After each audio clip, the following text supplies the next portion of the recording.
For over 50 years, people have come to see the Sharks play.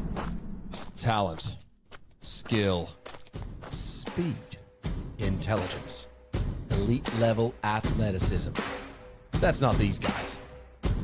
Biased, one-eyed, opinionated. More often wrong than right. They make up for their complete lack of talent with pure dribble, gibberish, and enthusiasm. This is the ET Stand Podcast. After a home game magic round, the Sharks claimed the Manor Cup and now look to do it all again, heading to Four Pines against the Sea Eagles for the Steve Rogers Cup.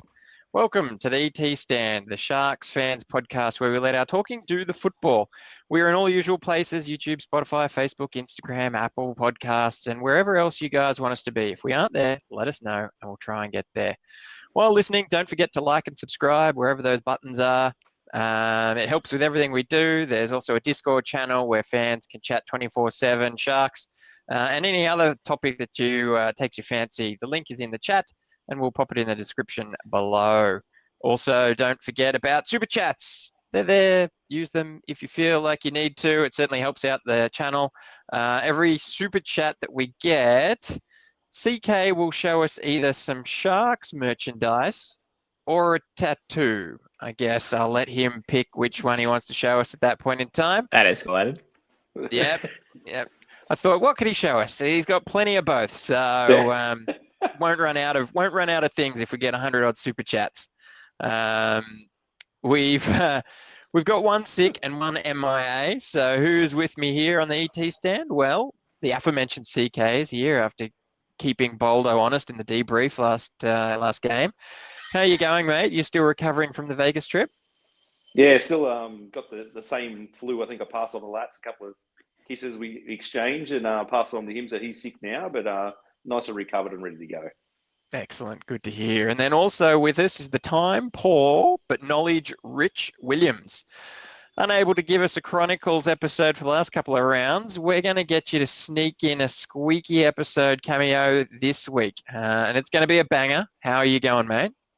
I'm good, thank you. I'm looking forward to this one. We were going to do the 68-6 one before the game in Perth a few weeks ago, but I think you two, who both remember this game fondly and have plenty to say about it, weren't available.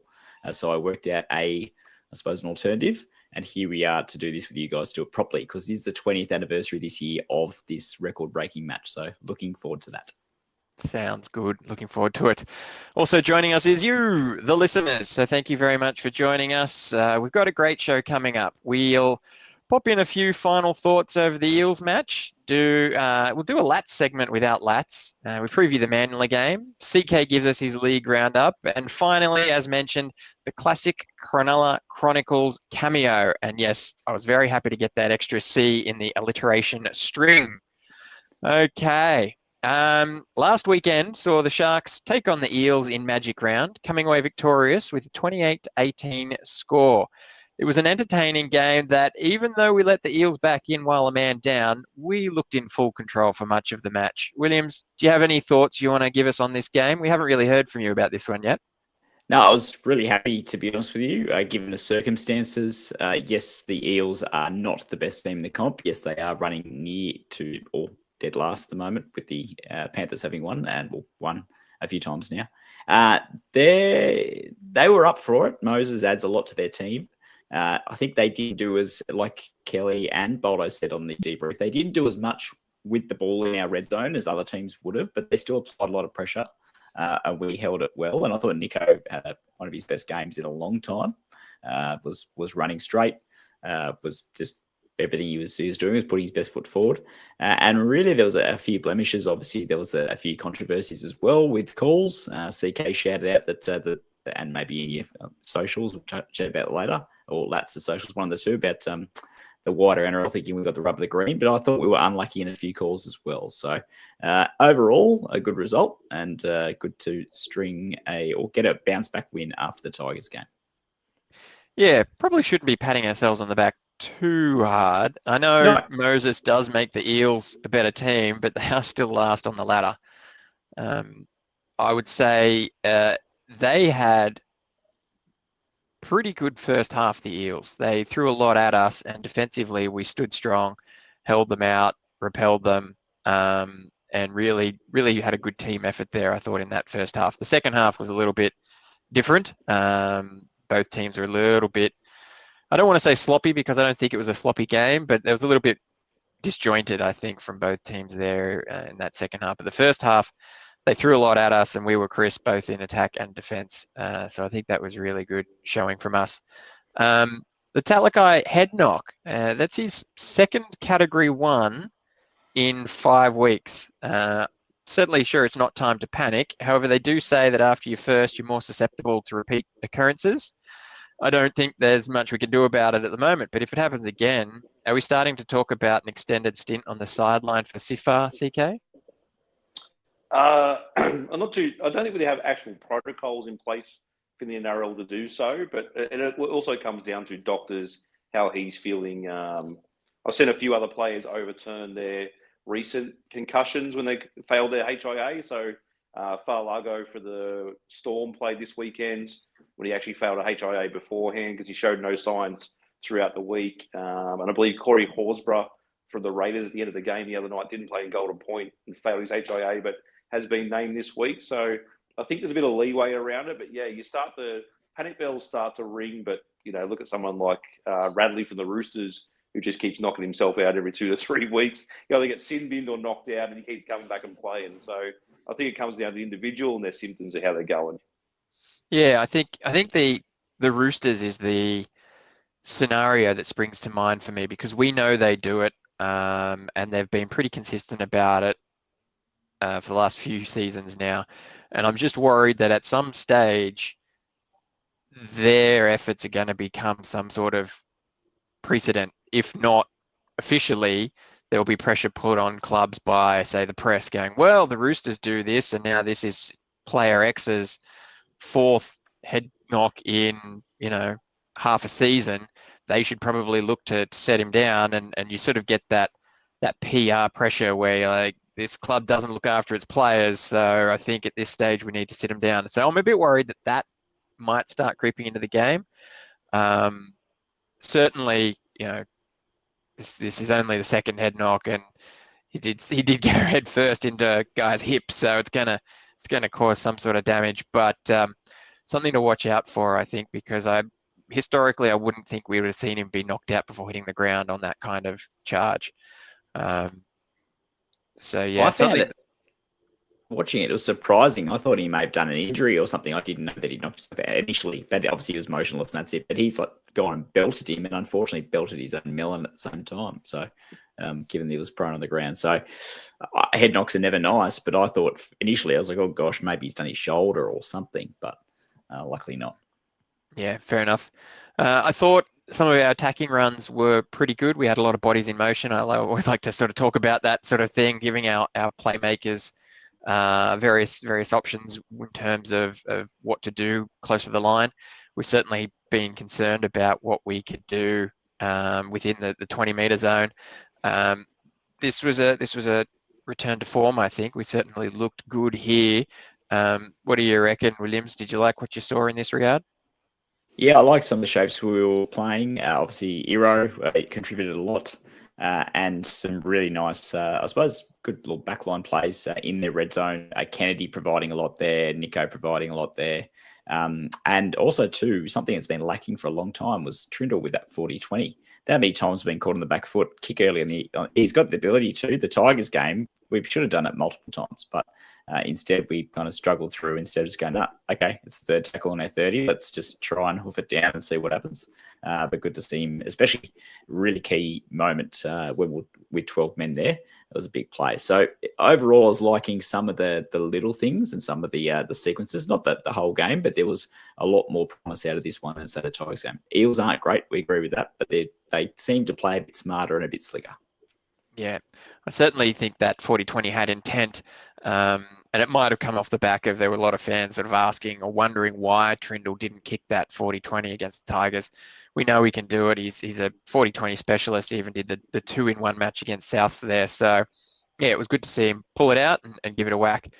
I thought there were still too many settlers, in my opinion. So we sort of took a couple of hit ups where we could have maybe attacked the line and been ready for that instead of doing the old settler. What do you reckon, CK? Am I being a bit of a harsh critic here? Oh, I hate settlers as much as the next person, but yeah, it's sort of setting up for their shape. You can understand it, but our forwards are pretty dominant, as we've talked about over the last couple of years, and going forward, they're always a threat to score. You saw with the McGuinness try, it could have gone to either of those guys, and they would have stormed through. And Fanua Blake's always dangerous for a try. So is Tommy. Tommy's always looking for one. So they are settlers, but at the same time, that they're providing a bit of a threat as well. I think our guys, where defences might think, oh, here comes a settler, they're just going to sort of hit it up and try and set up some shape. But we're always providing options for our forwards to score. I'd like to go through last year how many of our forwards, or even this year, how many of our forwards have actually scored, and go as the props from big Toops to AFB to Tommy as well. Like it's pretty outstanding. So yeah, even Kafusi's got over the stripe this season. Yeah, Kavusi as well. But even I thought Nicholas was a bit of a settler and inside ball. And I thought, here we go. And that just showed Parramatta relaxed. And he went, oh, here's a gap. I'm going to go through and score. So, I think it's just part of rugby league DNA these days. There was one time early on, I thought Nico could have shown gone himself, and he gave it to AFB instead. He was set up for a settler. Yeah. The line, I can't remember who shot out the line, but it was open for him. And then his speed probably wouldn't help him these days, so he gave it to AFB. But I was like, oh, just go, mate. You don't need to turn AFB back under and take the tackle and reset again. Talking about our big boppers, I thought BHU looked pretty good in his first game back. I think we by being me really, I've sort of said that he's sort of slow to warm into a season, and historically coming back from injuries, it takes him a couple of rounds before he hits his straps. But I feel as though this game, he had a point to prove and did well. What do you reckon, CK? Oh, there was a comment I saw today on one of our posts that we share along with Sharkstone in regards to the team list, and one guy commented that BHU looked a little bit slow and a bit behind the eight ball. And as you said, you sort of, he comes a little bit slow off there, and there was a couple of settlers out there. But I thought the week before he was really good against the Tigers. There was a few runs that he took were pretty quick. But I think it's just one of those things. We have to wait and see how it goes. We've got a couple of low stocks, like I said, missing Toby for a bit, Talakai with his head knock. Mate, Kulhoon's back in as well. So the stocks aren't great as what they normally are, but yeah, he's putting along. It's good for a stint to give AFB a rest and just play 60 hard, quick minutes, so I don't mind. Brilliant. We've got a couple of comments here. Scott, he comes in and he says, greeting from Korea. My wife was very proud of Tricky Trindle on Friday. She's been calling Moses a pussy cat for years, hoping this starts a trend. I think both Boldo and CK made their thoughts clear on Moses. I cannot stand him. Last season was even worse maybe it was even the season before, where he had both Gutho and Mahoney all together, all pestering the ref, every call. Now he's on his own. He's a little terrier on his own, doesn't have his little guys to back him up, but geez, he can have a whinge, and it just does me no end. So it was good to see Tricky give him a go. He was lucky not to go to the bin, given the dissent he showed after the Ronaldo penalty, when the referee said, look, we're not talking about this now. And he said, I can't explain the referee, or Moses, he said, I can't explain it now. And Moses said, you can't explain it because it shouldn't be, or because it's not a penalty. That's blatant dissent right there. And I've seen a lot less, talk with my hand, Shane, looking at you, but a lot less get sent to the bin, and Moses got away with it. So for all those kids out there, that's not on. The thing that irritates me is you can argue a decision, but you've already gone upstairs to check the decision. Yeah. It's been reviewed. What else are they going to do from there? They're exactly. Not going to go, right, mate, we're going to go back upstairs and check it. Like, they've watched 15 replayers already and made a decision. Yeah. Like, him whinging actually works in our favour, because we're getting set up and we've got more time to think about a set play. And that's what I said on the debrief. Like, go for your life, mate. Whinge away, because just hold on to the ball. I don't care. Yeah. Like, we'll set up on your 10-metre line and work it out. And again, I delved into the socials the next day to see what Parramatta and league fans, and they're all blowing up. Same thing like you said, Williams, you touched on, saying we got the rub of the green. I went through the stats. The penalties were exactly the same. The 6 agains are exactly the same. They had the sin bin advantage, and we scored first before they even scored 2 tries. So we actually took advantage of being a man down. And I don't know, even the Ronaldo, we sort of talked about like it was a sort of a half-ass sort of here's a penalty, you can just have a go. But we dropped it 3 tackles later, so there was no advantage out of it. And I don't know where this rubber the green was, because I thought there was some harsh calls, like you said. By halftime, I was like, what is going on? We're not getting out. The 6 agains are all in our red zone against us. And probably the Talakai no strip where he was knocked out probably Exactly should have right. been challenged. So it's just, I don't know, it's matter of opinion for different fans when they lose, but you can't blame that one Ronaldo try, because if really you want to set a my rate, they could have given a penalty try and they would have sent the place off its head. So exactly. I'd be spewing if we gave that penalty away to against us kind of thing. It's a kind of a marker of whether you call it a fair call or not. But based on the rules, like definitely not a penalty try, but a fair shout that it could be, given an act of foul play whilst the other team's trying to score. So. Yeah, I think you said it right on the debrief, CK. They've changed that rule about tackling a defender in the air so many times. It's who knows? Who knows? But yeah, I think. I saw one I think the next day in a game, and I was like, "Oh, we got rid of the disruptor," because I think it was in the Bulldogs Titans game. As a guy went past, and I was like, "Oh, they could have called a disruptor there," and they didn't. But oh no, it was Gutho. It was a Dragons game. The West Tigers. I was like, oh, you flew past him. I was like, oh, you really could have gone for a disruptor there if you wanted. And Gutho took it on the chin and didn't win, to his credit. So, yeah, as a first I'll be happy to see that disruptor actually go. That'd be good. But the less they do that, we the haven't better. seen one this season. We did. I remember seeing one. I don't think it was a Sharks game though, from memory. So we've been in the clear. What's that? Andrew Abdo calling me? Oh, that's round 12 when that crackdown. Sorry, thanks. The crackdown, when they fixed the crackdown. Yeah, I think it's one of those scenarios where we will find time when there's a bit of a lull, and we'll talk about some rule changes we think would benefit the NRL. I've got a few at the top of my list, and there's a lot around diffusing and defending kicks. That said, I thought it was tricky, and Moses was chest on chest. I didn't think it was that late. Definitely Moses taking a bit of a dive there. So team Trindle for me. Unfortunately, it did result in a try off the back of that penalty.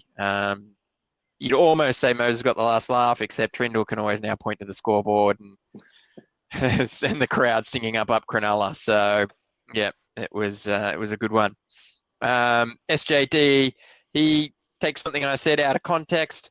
Very funny, SJD. And then David Boulderman, not sure where he is. Like I said, MIA, but he's got a comment here. I don't know if it's worth reading out, but all I have to say in relation to David Boulderman pasting comments is this.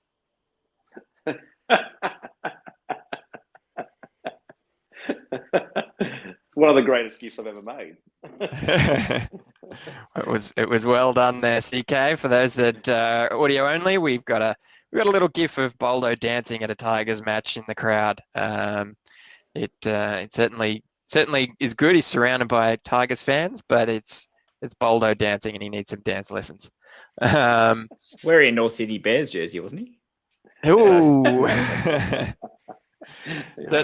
Certainly North Sydney Bears underwear, that's for sure. All right. Well, is there anything else you wanted to talk about with the Eels match before we move on, guys? No? All right. I definitely had my say in that game. Yeah. You've had your say. Take the 2 points, move on. Yeah. Brilliant. Oh, very speaking good. of which, that was brought up again, but Timing.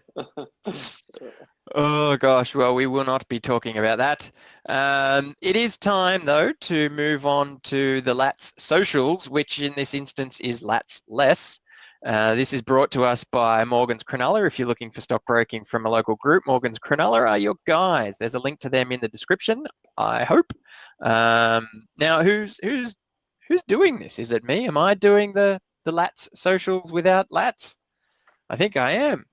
Go for it. I think I am. So let me see if I can do it justice, we will pop this up here. We want this one. There we go. Lads, the hot topics in social media with not Scott Latino. We kick off with Flegg. The comeback Kings have done it again after trailing 26 points to 12 midway through the second half. Our Jersey Flegg squad pulled off a remarkable come-behind win to roll the Eels 30 points to 26. Sharks half Riley Pollard scoring the match-winning try and converting, which saw him have a perfect afternoon with the boot. As we've seen in previous weeks, the boys are building a bit of a reputation of storming home with a wet sail and getting the job done in the dying minutes of their matches. The boys sit third on the ladder and go on to play the 7th place Dragons at Wynn Stadium at 3:10 p.m. this Saturday. I don't know if you guys remember last season, but that was sort of the MO of our Flegg team as well. We were kind of out of it and then had a big run that got us into the grand final, winning all the games in a row, which was pretty special. So hopefully the Flegg boys have started their run early and will get to the top and stay there. The Jets, a late second half surge was unfortunately not enough for the Newtown Jets to get the job done at home against the Eels for retro round at Henson Park last Saturday, with the boys losing 28-18, which, funny enough, was the same score as the first grade game, only in our favour. Blake Hoskin scoring our only 4-pointer in the first half and a couple of late ones to Eli Clark and Niwai Peru in the final 10 minutes, and Peru kicking 3 from 3 weren't enough to get the win. The loss sees the boys drop to third on the knock-on effect in New South Wales Cup ladder, and they go on to play the 4th placed Dragons at Scully Park in Tamworth at 11 a.m. this Saturday. We'll watch. The in-form Will Kennedy remains at the top of the Dally M leaderboard after acquiring a couple of points from the judges for his strong performance against the Eels on Friday night. The noise is getting louder across the socials to throw a new contract in front of the Peach 2.0 and lock him up for years to come. I'll put a little bit of a pause here. What do you reckon, guys? CK, do we sign him up? What's happening here? Oh, I said we should have signed up before he had this rare vein of form this season. So 100%. I'm sure the book balances are out there trying to work out what's going to go on and work out a new contract that's fair to Will. It's probably worked better in his favour at this stage, the way he's going. So, I don't hear any noise of anyone else coming for him this season. So I'm sure he'll sign on. Yeah, he's only 1 point in front now, Will. So the group are chasing. Hopefully he keeps his neck in front, because the guys behind him are on fire as well. So absolutely, there's some good names there behind him: Tedesco, Metcalf, Haas, Gray, Dearden, and then Connor Tracy. Good work, Connor Tracy, Munster, and Gutherson. So it's a good crop. There's a few fullbacks in there. I think this is the year of the fullback. It seems, with the voting getting a lot of points. 2 props in there: Terrell May and Payne Haas. Yeah. Pretty good. Look who it is. It's Suki Moses. Sharks fans this week across the socials have taken aim at Mitchell Moses, labelling him the game's biggest sook after his whiny little stoush with Tricky on Friday night after copying a bit of a late shot. Moses could be seen giving it to Tricky about his hairline, with Tricky laughing at him and mocking at him and calling him something else. Fans were also pointing out that the State of Origin halfback was just outplayed by Nico Hines, and fans were happy to see Nico playing with such confidence. Yeah, I'd be hard pressed to put Moses in for Origin, but you know what? So long as it's not one of our boys again, I'm okay with whoever they pick. And then the bench. There was nothing but praise across socials for Coach Fitzy's prior to kickoff on Friday after making the last-minute change to drop Atkinson and bring in Colquhoun to go with a forward-heavy bench. It's something we've been calling for all year, only for it to be turned on its head at 4 p.m. this afternoon when the team was announced with Atkinson back on the bench for this Sunday's Mother's Day Battle of the Beaches clash against Manly at Brookvale. Fans are unhappy with Fitzy's decision and have taken aim at the coach all afternoon through the socials. No doubt we will give that one a bit of a run when we start talking about the teams, but yeah, I was a little bit disappointed to see the name on the bench there. But all good. That is what it is. We did have that later. We did have a laugh about it today. Our creator did mention he was beating his chest that, our podcast have got Fitzy to change change his mind and change his tactics and his bench. And then, like you said, 4 p.m. today, Atkinson's been named again. So well done, Boldo. Did well. Perfect. There's no praise like self-praise, but I reckon there's nothing like a good rule change mid-season. And I know Joel Kane on SEN's been talking about it for a while. You need a 5-man bench now. The game is too fast. You need 4 boppers, but you also need that utility coverage in case you lose someone key that a team can continue to compete. So having a 5-man bench or an activatable 18th man, not specific criteria, but the coach can bring him in anytime. Maybe you activate. You have jerseys 17 and 18. You hedge your bets there, or you have 5 available. I think, given what 8 interchanges, I think that the game wouldn't lose anything for it and would open up another dimension for that. Allowing teams to have 4 boppers and a utility is the way forward. Especially, there's so many matches ruined by teams having their bench or a key player decimated. And then we saw it against Parramatta a few years ago at our first game at what was then Bankwest Stadium back in, was that 2021, where we quickly got whittled down to 1 man on the bench, and that was us done early in the second half. So, especially given the strict guidelines around HIAs and like we talked about before, you can easily lose 2 players before halftime to a HIA, a third one to injury, and then all of a sudden it's, and even if you don't lose in the HIA, you're losing them for those 15-minute assessment periods. You can quickly lose 2 players of that. So you look at that, man. Something I'd go for. You can still have 8 interchanges, but you've just got 5 men on the bench. It's fine. That's it. Exactly. Play it tactically. That Manly Roosters game, semi-final last year, both teams lost a player in the opening tackle, and that's not unheard of. So you don't want to ruin contests here. People are paying lots of money. And there's also the big hoopla we had last week about the sin bin gate and head knock crackdown. I think that this is a rule tweak that would only add to the game. Yeah, I don't know about that. I kind of like the idea of creativity through adversity. Seems like we're giving you too many tools. You can have your cake and eat it too. Here's 4 big boppers and a utility. Go for it. I like the idea of having to have some kind of tactical nous and work out what you want to do, what makes the best team dynamic for who your opposition is. I like the idea of reducing options, not increasing them. That said, you do make a good point for the amount of injuries that are succumbing through the teams and the pace of the game. So I think since 2020, the pace has increased that much. The 6 again rule, that stuff, the HIA rules, a lot of things have changed, but we haven't reassessed, the team structures and the interchange rules, are they keeping up? I think still with 8, maybe tweak it back to even 6 interchanges. I don't know. There still would be an element of tactics there, but too many matches being ruined. I would argue this is just anecdotal evidence by me from 1 or 2 key players being injured at a wrong time and an inability to bring someone in to help the contest. Especially if you have 2 of your players going in for a tackle, friendly fire, both going for a HIA. There's 2 players gone for a 15-minute period. But I will say on that, I know Franco wants to do another separate one on rule tweaks and things like that.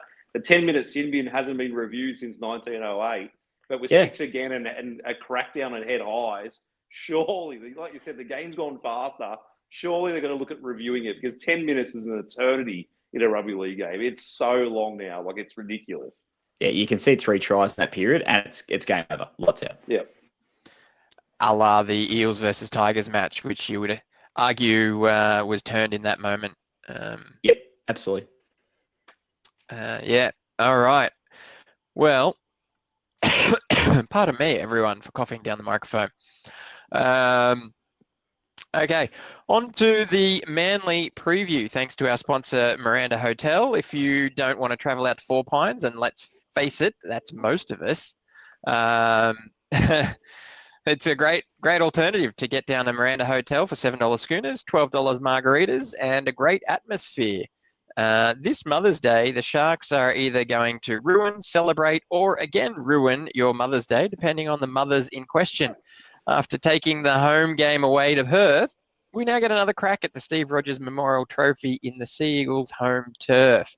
The Eagles are level with us in points on the ladder, sitting just behind us on for and against. However, we have a bye in our pocket. So this should be a good one. CK, I think you're going to have to take us through the teams because you do this better than anyone. You did it so well last week in my absence, mate. You did a great Mate, job. I only try to please, but it's all you. Yeah, my admin lady was back on deck this week, so we haven't got any horrible colours to go around. So we're happy to go with this. So yeah, team again goes Kennedy, Stone Street, Rami, and KL Iro, or as we've called him now, Superman after Carl L. Ronnie Metallo, Braden Trindle, Nico Hines, Fanua Blake, Brayley Carfusi, Nicara, Billy Burns again starting the second row, and Captain Cam McGuinness. On the bench is Big 14 Daniel Atkinson, controversially against all Sharks fans and social media posts, as we touched on. Jesse Calhoun comes back in, Brandon Hammond-Uele, and then we finish out with Big Tommy and Coach Fitzgibbon. Yeah, Williams 2.0 comments here, and he says, this 14 looks promising. I believe tongue is planted firmly in cheek there with that one. Let's talk about the elephant in the room. Daniel Atkinson at 14 named again. I don't want to say it was always going to be the case with Talakai being ruled out, but I think it was pretty much the obvious decision that was going to be made here. Do we make concessions for that because of Talakai being out, or do we want to see something different? And additionally, could there be a scenario where we have a late change before the game, Williams?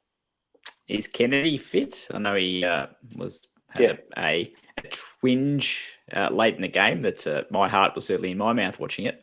Was it ankle or initially I feared knee, possibly ankle. So maybe we're carrying for that, let alone any other injury worries we have in the halves, let alone the issue of us not having Talakai. So there's got to be a reason behind it. And no one's questioning Atkinson's ability. It's more of the choice of the coach when he goes on, what his role is when he plays and what he's actually offering this team. I don't mind him as a 14 in case of cover. Like you said, it was Will Kennedy's ankle that he carried into that game, and he had that tweak when he jumped over, but seemed to recover from it. Obviously, Hero is back from a hamstring injury, but it didn't look like it affected him at all. Trindle seems fine. Hines is back to his best, so maybe he's a bit of a cover. But yeah, it's probably just a cut and paste Fitzgibbon team, given that Talakai is out. He's not a middle. I think that we've concluded he's not a middle, and that's how he's being used. And that's similar to even when we had Connor Tracy, and he used to cringe when he was bringing those heavy carries out of our own end because he's not that player. We'll play him on the wing and use him like we did Katoa or Ronaldo back in 2021, 22.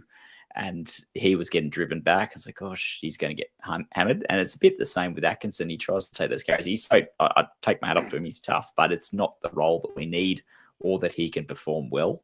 And that's where everything's a trade-off. But we saw the strength of having 4 forwards on the weekend. If we had 3 plus Atkinson and we lost Talakai, we would have been up Pooh Creek without a paddle, as Boldo and Kelly, I suppose, said on the debrief. Maybe we're just wearing him down for next season, a bit of wear and tear on the body before we send him off. That's what I said. A la Jack Bird, you know. A few weeks ago, I said, yeah, it's the grand troll that we're doing, just not letting him get runs under his belt in the halves in the reserve grade. Come be a lock. Crossed, if something does happen halves or in the back line and Atkinson proves the difference, then good luck to us. Well, we've already had an injury in the back line, and he did not prove to be the difference. So I don't know if that's something that we want to hang our hat on. The reserve. You can't replace Harodi though. Well, this is true. You cannot, not unless your name is Superman. We've got the extended bench here of Jaden Beryl, Tapua, Hohepa Peru, Nawai Peru, and Chris Vela. Out of those, I imagine Hohepa is probably my call for getting a run. He's got a little bit of that utility value.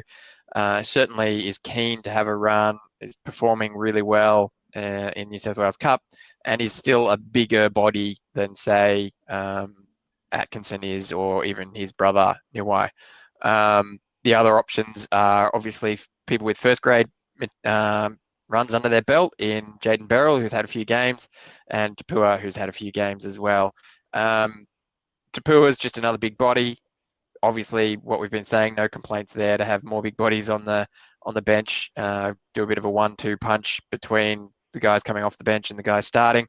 And Jaden Beryl adds that little bit of extra utility. However, we've seen historically he hasn't really been put on in a role that needs the utility sort of filled in for Cam McInnes for 15, 20 minutes, and then that's been it. So I'd really like to see Hohepa as my pick as a last minute change.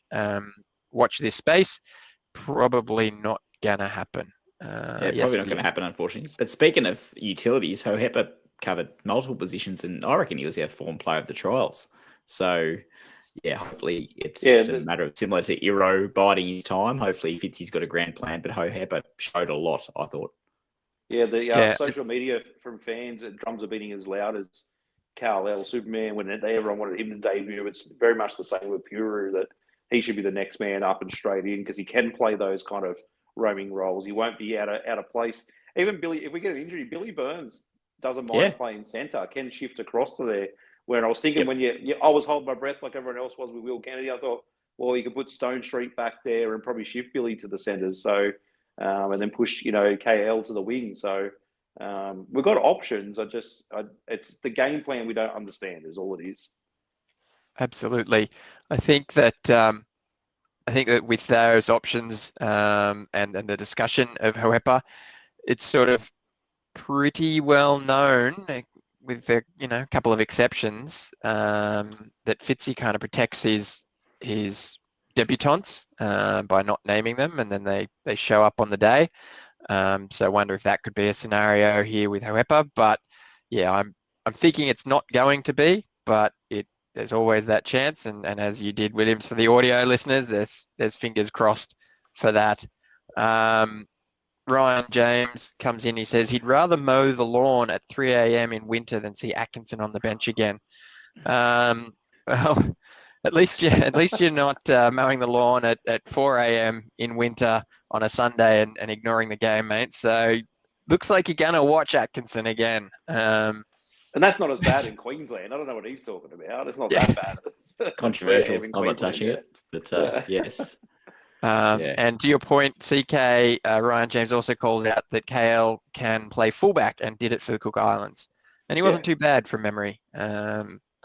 Then we've got SJD. He says, do we know why AFB had reduced minutes last week? And he mainly passed out during his second stint. I didn't notice that, to be fair. What did you guys? Did anyone see that? It was probably more with we had the 4 forwards on the bench, and it was losing Talakai so early on, so you get a bit more of a rest instead of that sort of reliance. And if we had Atkinson and Talakai, then AFB's minutes would probably go up. But given we went 4 forward heavy, it's probably the reason why he was able to have a bit more of a rest, I reckon. And if he was gassed, we do know that there was a bit of illness running through the club. Maybe it's his turn to get it. They've traveled more miles than Boldo has. Like, it's just insane. And that's saying something. We've got a comment here from X Define Updates. I always watch your games, and I think on field you need your captain to influence the ref more. Cameron is too polite. Agreed there. Just as a bit of background info, these X Define Updates is a doggy supporter. So he's here as a hater. But that said, he doesn't make a bad comment there. He's here as a viewer. He's here as a viewer, a valued viewer. So, yeah, he says William McInnes is a bit too polite to the refs. Look, I think McInnes is just very quiet on the field in general, right? He's one of those let your actions do the talking for you type players. I would like to see him speak up a little bit more, but understand that he's not that player. Maybe that's why some people sort of talk about someone else should be captain. That said, he's certainly a club man. He wears his heart on his sleeve, and probably can't do wrong with having him there. So I've got no gripes on that. Maybe we'll see it in a scenario where we need to slow up the play a bit more and see him come out of his shell. But until we get some of those scenarios, we'll see what happened. X Defiant continues. He says, he'll be honest, he feels like we've been getting dudded by the ref a lot, honestly. I think don't think that's quite right. I think there's been a couple of games where we didn't get the rub of the green, but I think it's a bit hard to sort of say with all the crackdowns going on and whatnot. I think there's been a fair few dud calls across all the teams, honestly. And if you try and pinpoint, oh, we're hard done by here, that's when you start looking for excuses to lose games. So, thankfully we haven't done that too much. But yeah, I'd say we're doing about par with a lot of other teams in this scenario. I wonder if he's checked the judiciary result, because Jacob Preston just got found guilty and faced 4 weeks for a half-baked crusher. So you talk about dudded calls. I don't know. I think you're right, Franco. I think it's across the board, because no one was agreeing with that was a penalty, let alone a sin bin, and now it's turned to a 4-week suspension for Jacob Preston there. So, well, yeah. Absolutely. That was a dud call, and now it's probably rubbed out for Origin game 1. Then we've got Boldo reckons Nico should be captain. I think he had his opportunity but didn't want it. Is that sort of where we're leaning with that one? I know Finucane sort of had that. Everyone kind of assumed that Nico would get the call, but it never came his way. He's with the club for a long time, though, so he's going to get an opportunity at some stage, I imagine. McInnes was always higher on the pecking order there, and wasn't, I think, Finucane and McInnes co-captains at one stage, one of the teams before, or one of the years before Finucane retired, started last year. So I think the plan was that Nico would be captain, but whether he would take it or not, given the pressure or the whatever. I know that obviously Gallen and Noddy and Peachy kind of due different reasons swap captaincy around during that period there, so we might see that happen. And Teague Wilton obviously captain us last year in the absence of both of them in the game against Parramatta, ironically, in mid-2024. Yeah, I'd be pushing for our number 9 as the next man up, actually. Like, take that pressure off Nico, and I think Brayley's the man. He's out there for 80 minutes. He's close to the action. He knows what's good for a captain's challenge and what isn't, and somehow we won one last week, so just continue that trend. Yeah, I'm okay with that call on Brayley as well. Just to put a pin in it, Defiant says that he's seen it done a couple of times. He's been lazy in his tackles, and even his hip drops have been bad, got too many carryover points, and the Doggies fans will take that one on the chin. We got another Bulldog supporter here, apparently. Scott Wood. He says, evening, gents. I love my rugby league, and Bulldog supporter here. Nice. Welcome. I don't know what's going on with the algorithm, but we'll take you guys. Welcome to the channel. We're just popular, that's all. Yeah, correct. We're not us. We're not biased. We're not against you. We're happy to talk to you. Brilliant.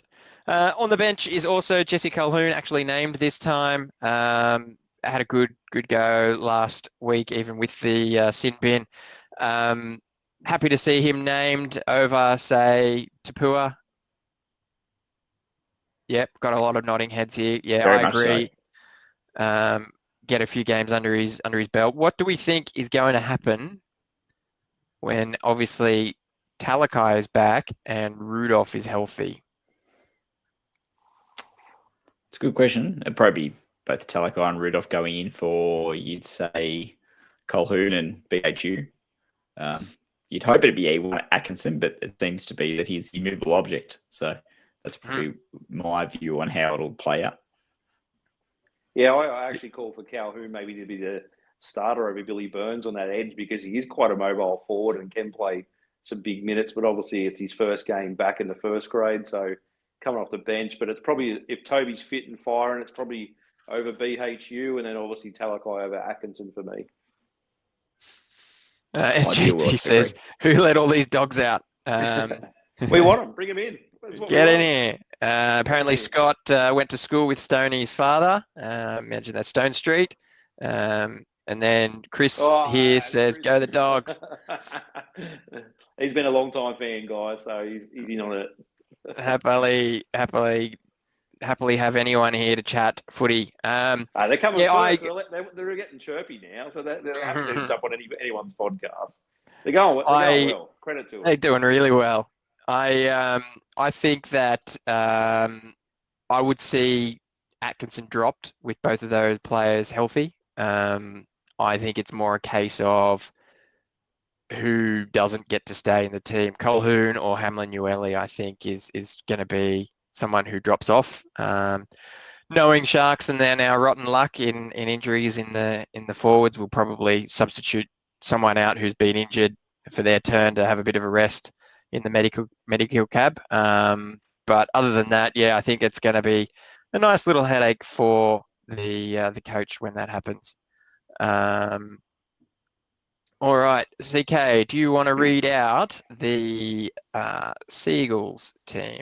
Oh, I don't like any Manly, but let's go for it. So Tommy Turbo at fullback, Jason Saab's back on the wing, Tato Kola, Ruben Garrick, and Lehigh Hopewadi fill out the back line.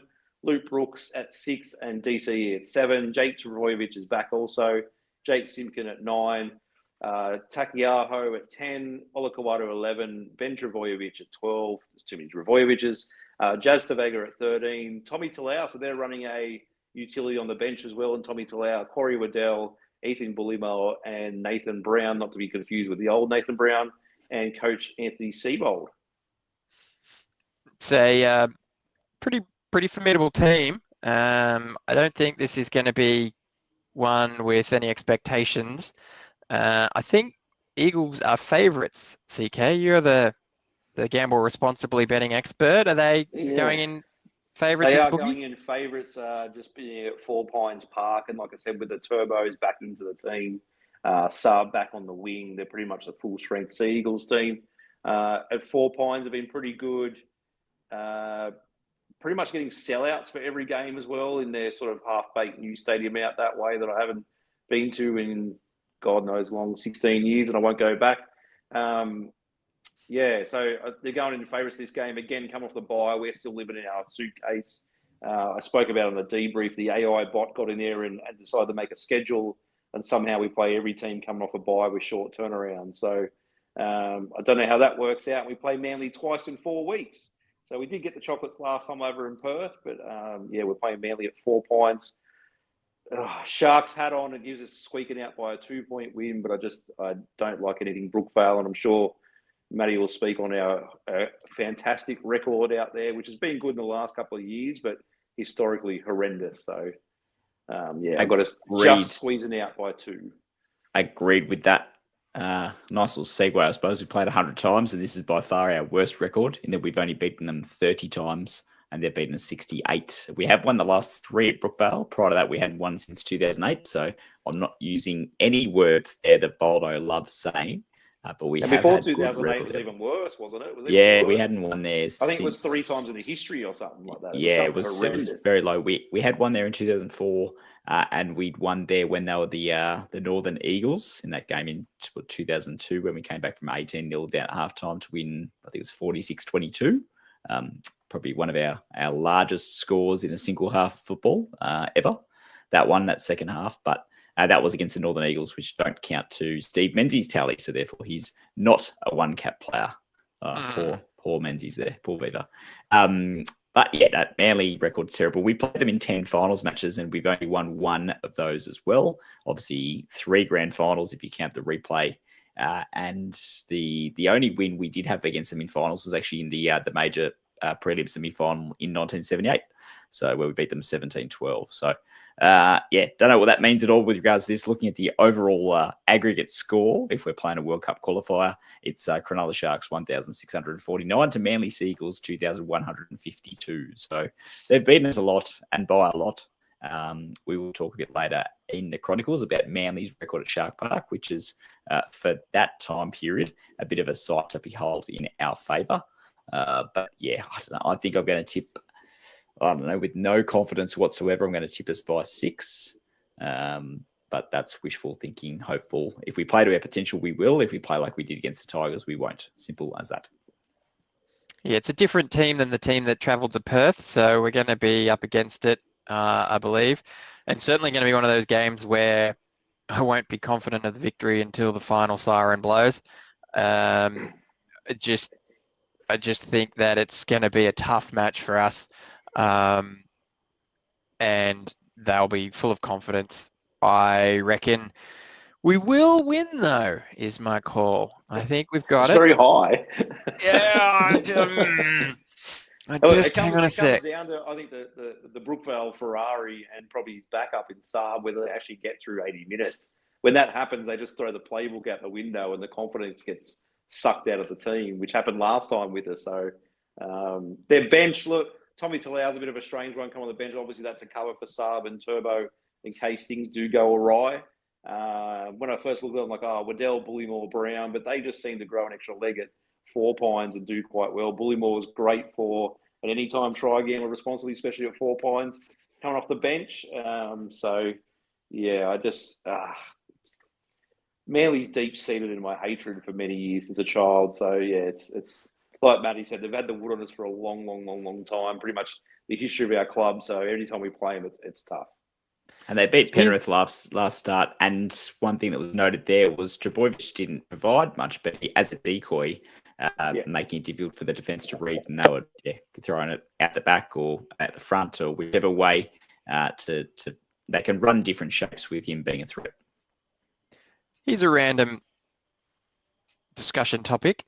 The Steve Rogers Memorial Trophy. Now, it was paired up with the Sea Eagles because, as best as I can recall, we had those grand final matches and he'd played in those and they were amazing matches, ignoring the replay. And that's why that was earmarked as the matchup to honour the legend of Steve Rogers. Given that he'd played for both the Sharks and the Dragons are our derby partner. I see where you're going here. Would it not have been better to put the trophy with that team? What do you reckon? Objection, Your Honour. You just have something against Monty Porter. And it's a deep-seated hatred. Franco and his Monty Porter shining through. I'm telling you. For those playing at home, early episode by us, Franco called me out on air. So, we're talking about win percentages or something and said, why the hell have we got a stand named Monty Porter when he won 3 out of 20 games back in the very first season we played back in 1967? I said, there's always got to be a first. He's our Neil Armstrong. He's our captain. He played for both teams. He was a Dragons legend, apparently, became a Sharks, I suppose, folklore member, key part of the original side. So, Monty Porter, it is Manly, interesting choice, but I can see the history there. It also came about, here's a bit of a segue, early 2006, we played against Manly. So we had, I think, had a bye first round. And then as my year goes, and then we played Manly at Brookvale shortly after Steve Rogers' unfortunate, untimely passing. So best wishes to the Rogers family. Hopefully some of them can be in attendance. I know that, their daughter, the name doesn't quite come in, Michelle maybe? Yeah, daughter and grandkids attended Perth. Yeah, which I know that if you read, having read Matt Rogers' book, that she lived up in the Pilbara, up in Port Hedland area or something for a while, so Perth would have been local for it. I'm not sure if that's still the case, but hopefully there's some other Rogers family members, either Don or Matt or Michelle, or all of them, in attendance this week to give the trophy to the good guys, pending a good result. Very good. All right. We've got a couple of random questions here to fill through. X-Defiant asks, are we happy about how AFB has been performing? I feel like he's holding back a touch, or is that the style Fitzy wants him to play, just direct and play the ball fast? What do you reckon, CK? Good question. We obviously get a lot of other fans coming and ask us about AFB. We're quite happy with what he's providing. If you listen back to when we were in Vegas and Boldo caught up with Fitzy post-game, it was more of he wanted the tactic of running the ball in the third tackle more than the first or the second, like he was at the Warriors and like most props do, to sort of provide that extra oomph as a runner. So, I can see what you mean. I called it out, I've seen some frustrations on him post-Tigers games and things like that when the games have been close and really we should have iced them, and he's looking for a few more wins. I'm probably sure he's expected at least be in a top 4 team, but we've seen this year it's quite a topsy-turvy competition, but I think he's doing quite well. He provides a massive difference to that forward back. Yeah, And then one for you, Williams. We've got here from Chris Glasser. He says, can I ask what your honest thoughts are on how the Sharks are positioned after the first third of the season? It's a good point. We kind of, not quite a scorecard, but we asked this question last week, and that was hot on the heels of the Tigers loss, or maybe it was before the Tigers game. One of the two. I think it's a bare pass mark. It's not horrible, but it's not where we expect it to be either. And I think that's what caused the outpouring of emotion after the Tigers game, because that was diabolical. We were like, oh my gosh, we suck again. All the Simpsons memes going on. The weekend kind of allayed our fears, but yeah, with all the travel, the setbacks, the illnesses, the injuries we've copped, we're going okay. It's probably, maybe I'll give it a B minus. We haven't killed our season. We've kept in touch with where we need to be, but we have to start moving soon if we have top 4 aspirations. Yep, for sure. Back to the Manly game. SJD reminds us that in the corresponding game last year, Atco scored in 2 seconds after coming on from the bench after a Brayley kick. I mean, hey, none of us are going to complain if that happens again. It was a strange game because we all expected a loss. We were going to rest players going into it, playing for a top 4 spot. Manly needed to get up there, and it was just a bizarre game that we just turned the Jets on. It was quite weird. Yeah, Nico had a blinder. I think it was Nico's first game back from injury, and it was tied early. I think Manly led a few times, and then we ran over them. That was Atkinson's first touch of the ball from that Brayley kick. It was good to see Brayley running there. So silenced Brookvale. I think Boldo was there with a few other of our regular listeners. I couldn't make it to that one. But it's always good to win at Darcy Brookvale. Hopefully it happens again. And then Scott Wood mentions that Steve Rogers was a great player. Backs that up by saying Matt was handy as well. Certainly was. All right. And then X-Defiant thanks us for the AFB chat. Okay. CK, do you want to take us around the league? Yeah, it was a good segue point there as well when you bring it up, because we're going to go through the... Let me see if I can find this for you. Oh, I hope so. It's a pretty good one. In the meantime, there's a bit of a swear word there from Defiant's last one, so I'm not sure we blurred that out or not while you're loading that, Franco. I don't know how you let Atkinson go to the Darsley Dragons, salary cap limit there, and we wish him all the very best with what they've offered and paying him to play halfback whilst we're running him as a lock, I suppose, and utility. Whilst SJD talking about still being optimistic about the season since we only played horrendously in the Dogs game and lost Superman and Talakai in that game. I would also say we played horrendously in the Tigers game as well, but who's counting? All right. Well, CK. speaking of counting, Williams, he's the current NRL ladder. Segue. For our Bulldogs fans, they're sitting on top at 16 points. The surprise packet after coming back from some innocuous calls against the Melbourne Storm. The Raiders have jumped up to second after theirs. The Wars Nation is back at third, and Storm are on fourth. And we're sitting there at 6 on 10 points.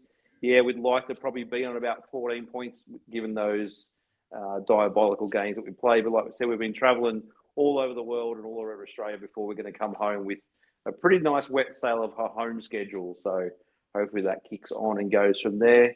If Frego goes to the next slide, it also segues into a report card done by Fox Sports on given where they think teams are sitting. So they've got us as a B at the moment. So Williams was spot on there pretty much, having us as a B. Warriors B minus. Tigers have somehow got an A plus, but it must be just due to their improvement. The Dogs are a B minus, and they're coming first. And Panthers are a C plus down there at 15th at the moment. So a bit of a mixed bag. I don't know how the Eels have got a B though, because they've been horrendous with just a bit of trying in the last couple of weeks. So thoughts, William? It makes no sense whatsoever. The Bulldogs, having looked at the title, I think it says new recruit report card. So they're talking about signings only. A bit of an interesting, I suppose, criteria there. B minus for the Warriors, I definitely disagree with. Same to the Dogs. Yeah, so maybe it's based on their recruitment, but what they've done this season and gone from there. But I don't know who goes the rankings. I don't know who the Dolphins. I don't know who the next next to fine updates. Can you read who's first? A few times I can't read. Well, you know the doggies are up there because you're treating Belmore like you won the grand final after round 9, and we know how that goes for most Dragons fans every year. So Exactly. don't buy those tickets just yet. Got to get through Origin and a plethora of injuries yet. Going on the back of that, obviously it was a magic round on the weekend, another successful thing. You can see my nephews had an absolute ball.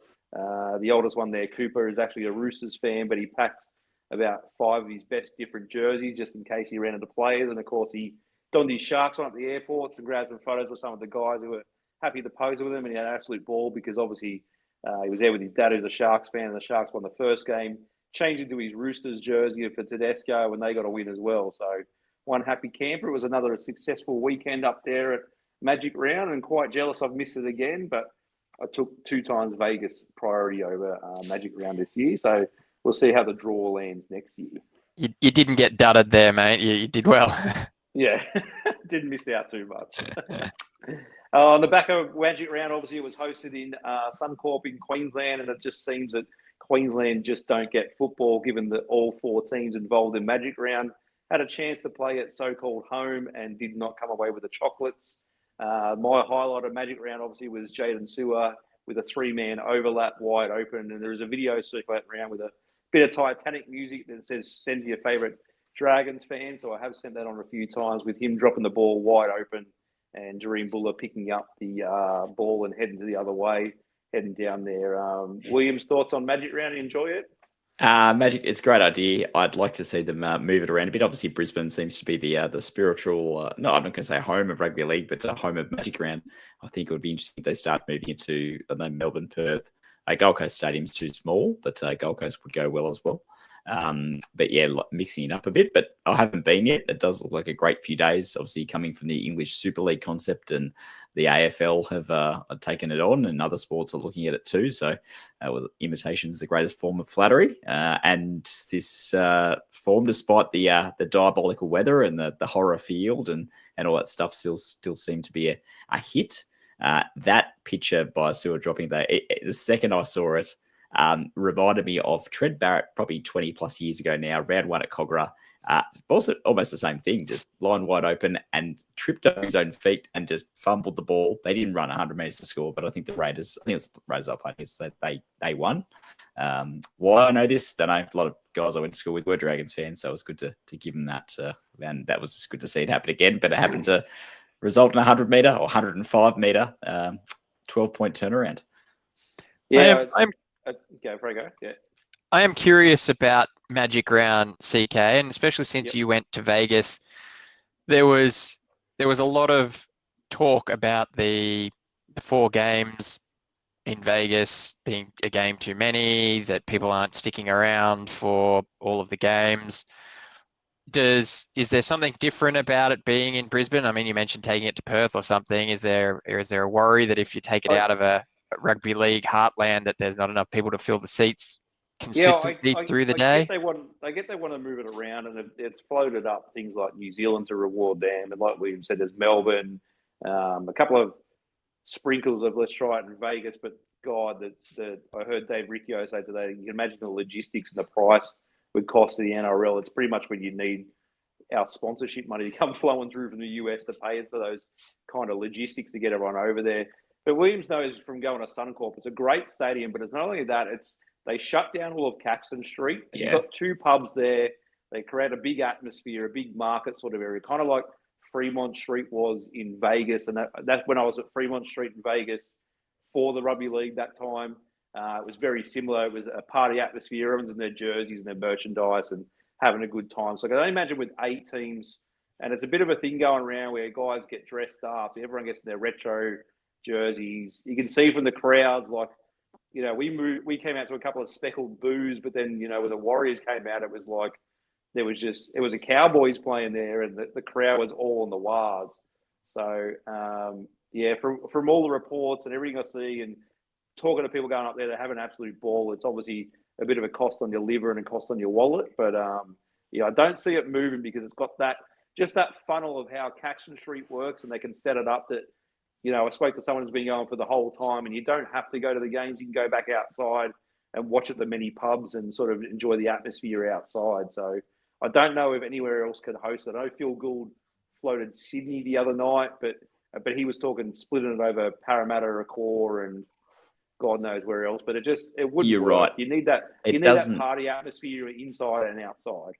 Yeah, Caxton has that vibe because the bars, the Caxton Street's right there. The Caxton Street pub hotel isn't the best; is far from the best No. venue on the strip as well. There are so many great venues along there. That vibe's there. You're right. I think if I lived in Brisbane, if you couldn't get a ticket to the game or didn't go, you just go and have drinks there. The vibe's just fantastic. So that's a really good point regarding location. But the vibe as well reminds me of the Auckland Nines. Not that I ever went, but that first Auckland Nines in what was that 2013, 2014 was magic. It's a shame that being Nines, it's a hit and giggle tournament. This has genuine competition points there, and it seems to be that.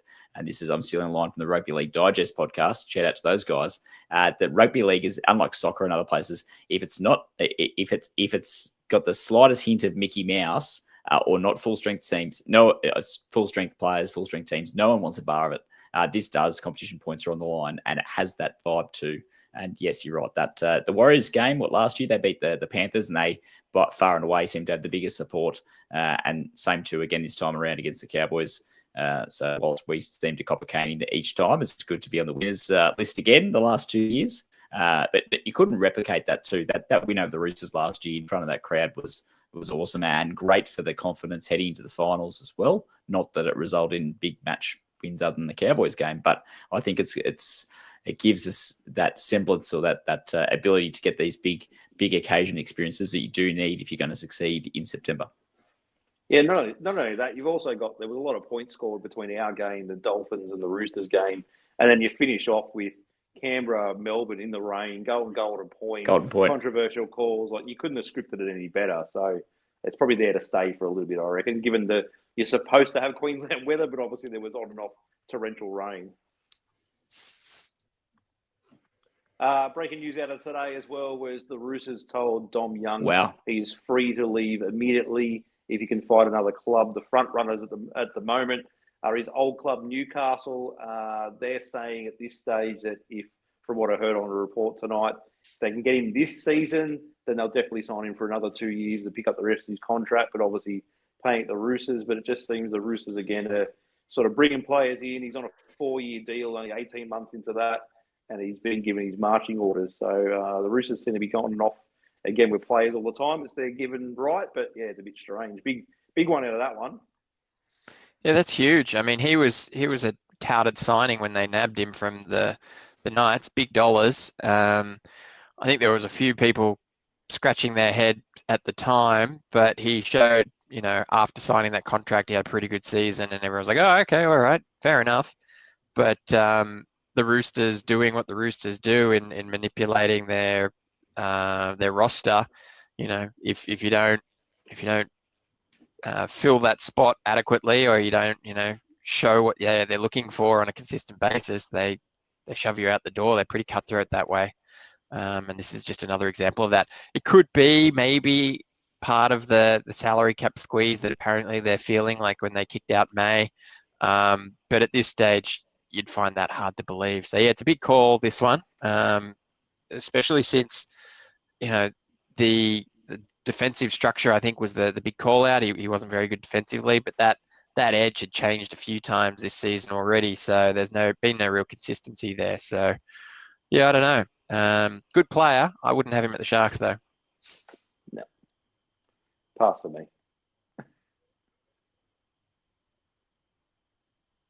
And for she's gone to the chapel. She did tell me. For anyone interested, obviously we released our Pepsi jerseys, part of our retro range. Today, Zach was scrolling through the Shark store to try and find one of the Pepsi jerseys he wants to get, and came across this absolute banger being released today as well. So new Shark on the Shark store, complete with the Pepsi and the old Sharks logo to match Franco's previous uniform for the Leagues Club. You can get yourself a Pepsi old school Sharks spray jacket for $100 from the Shark store. So if you're a merch aficionado like myself, I'm pretty sure I'm going to order one tomorrow.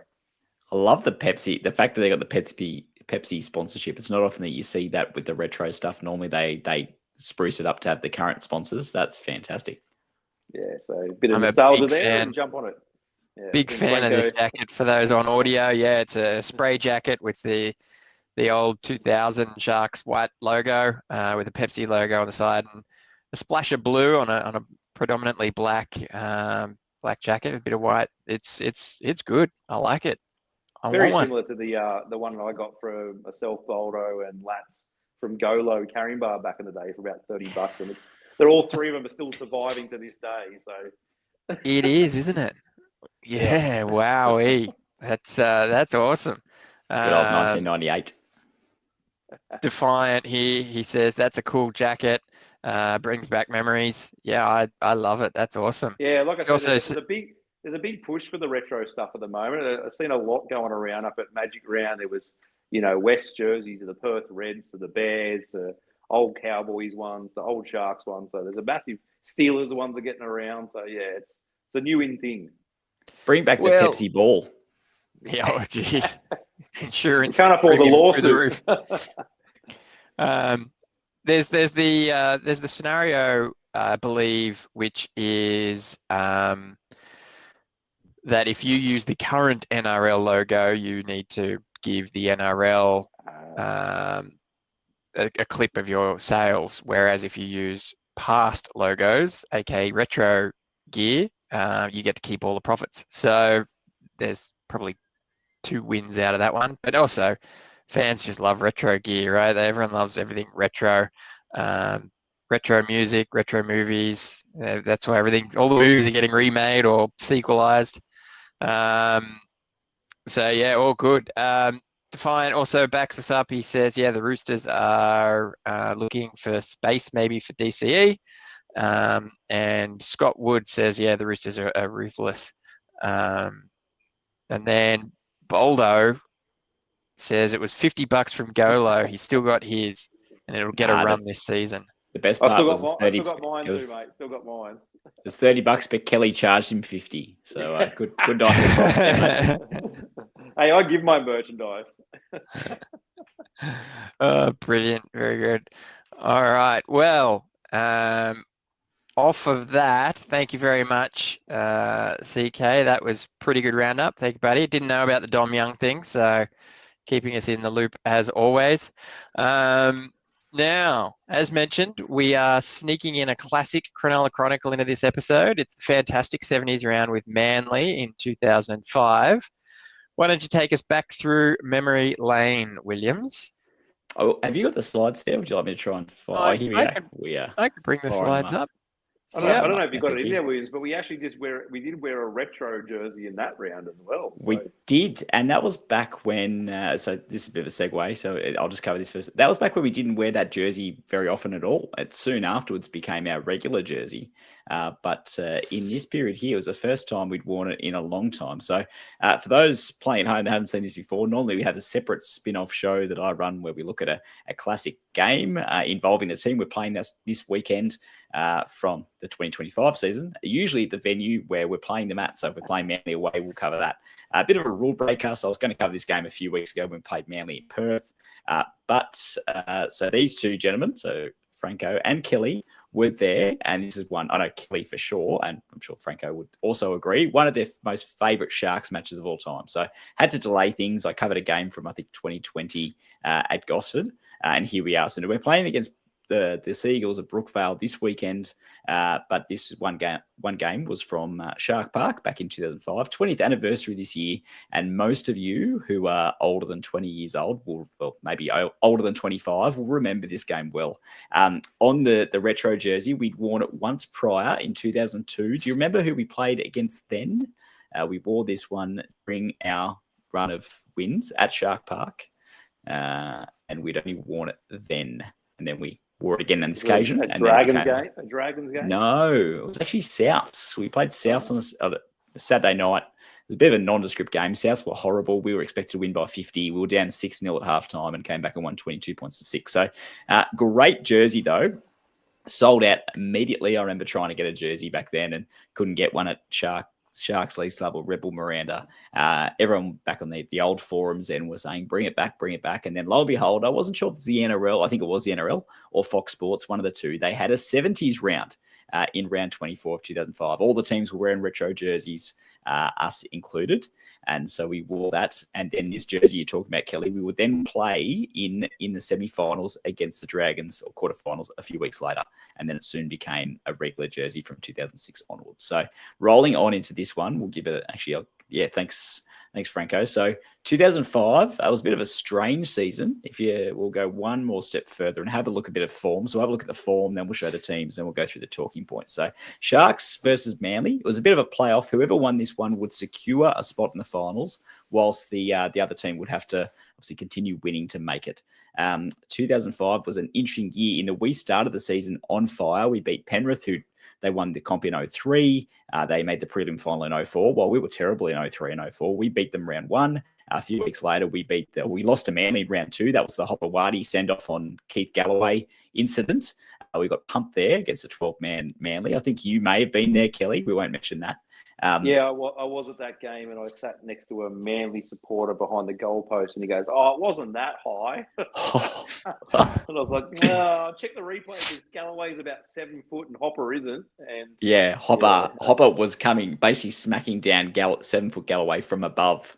Was how high that Hopewadi had jumped, and he's in the middle of the field as well as a winger. It just made no sense. But anyway, he was sent off, but we still couldn't win that one.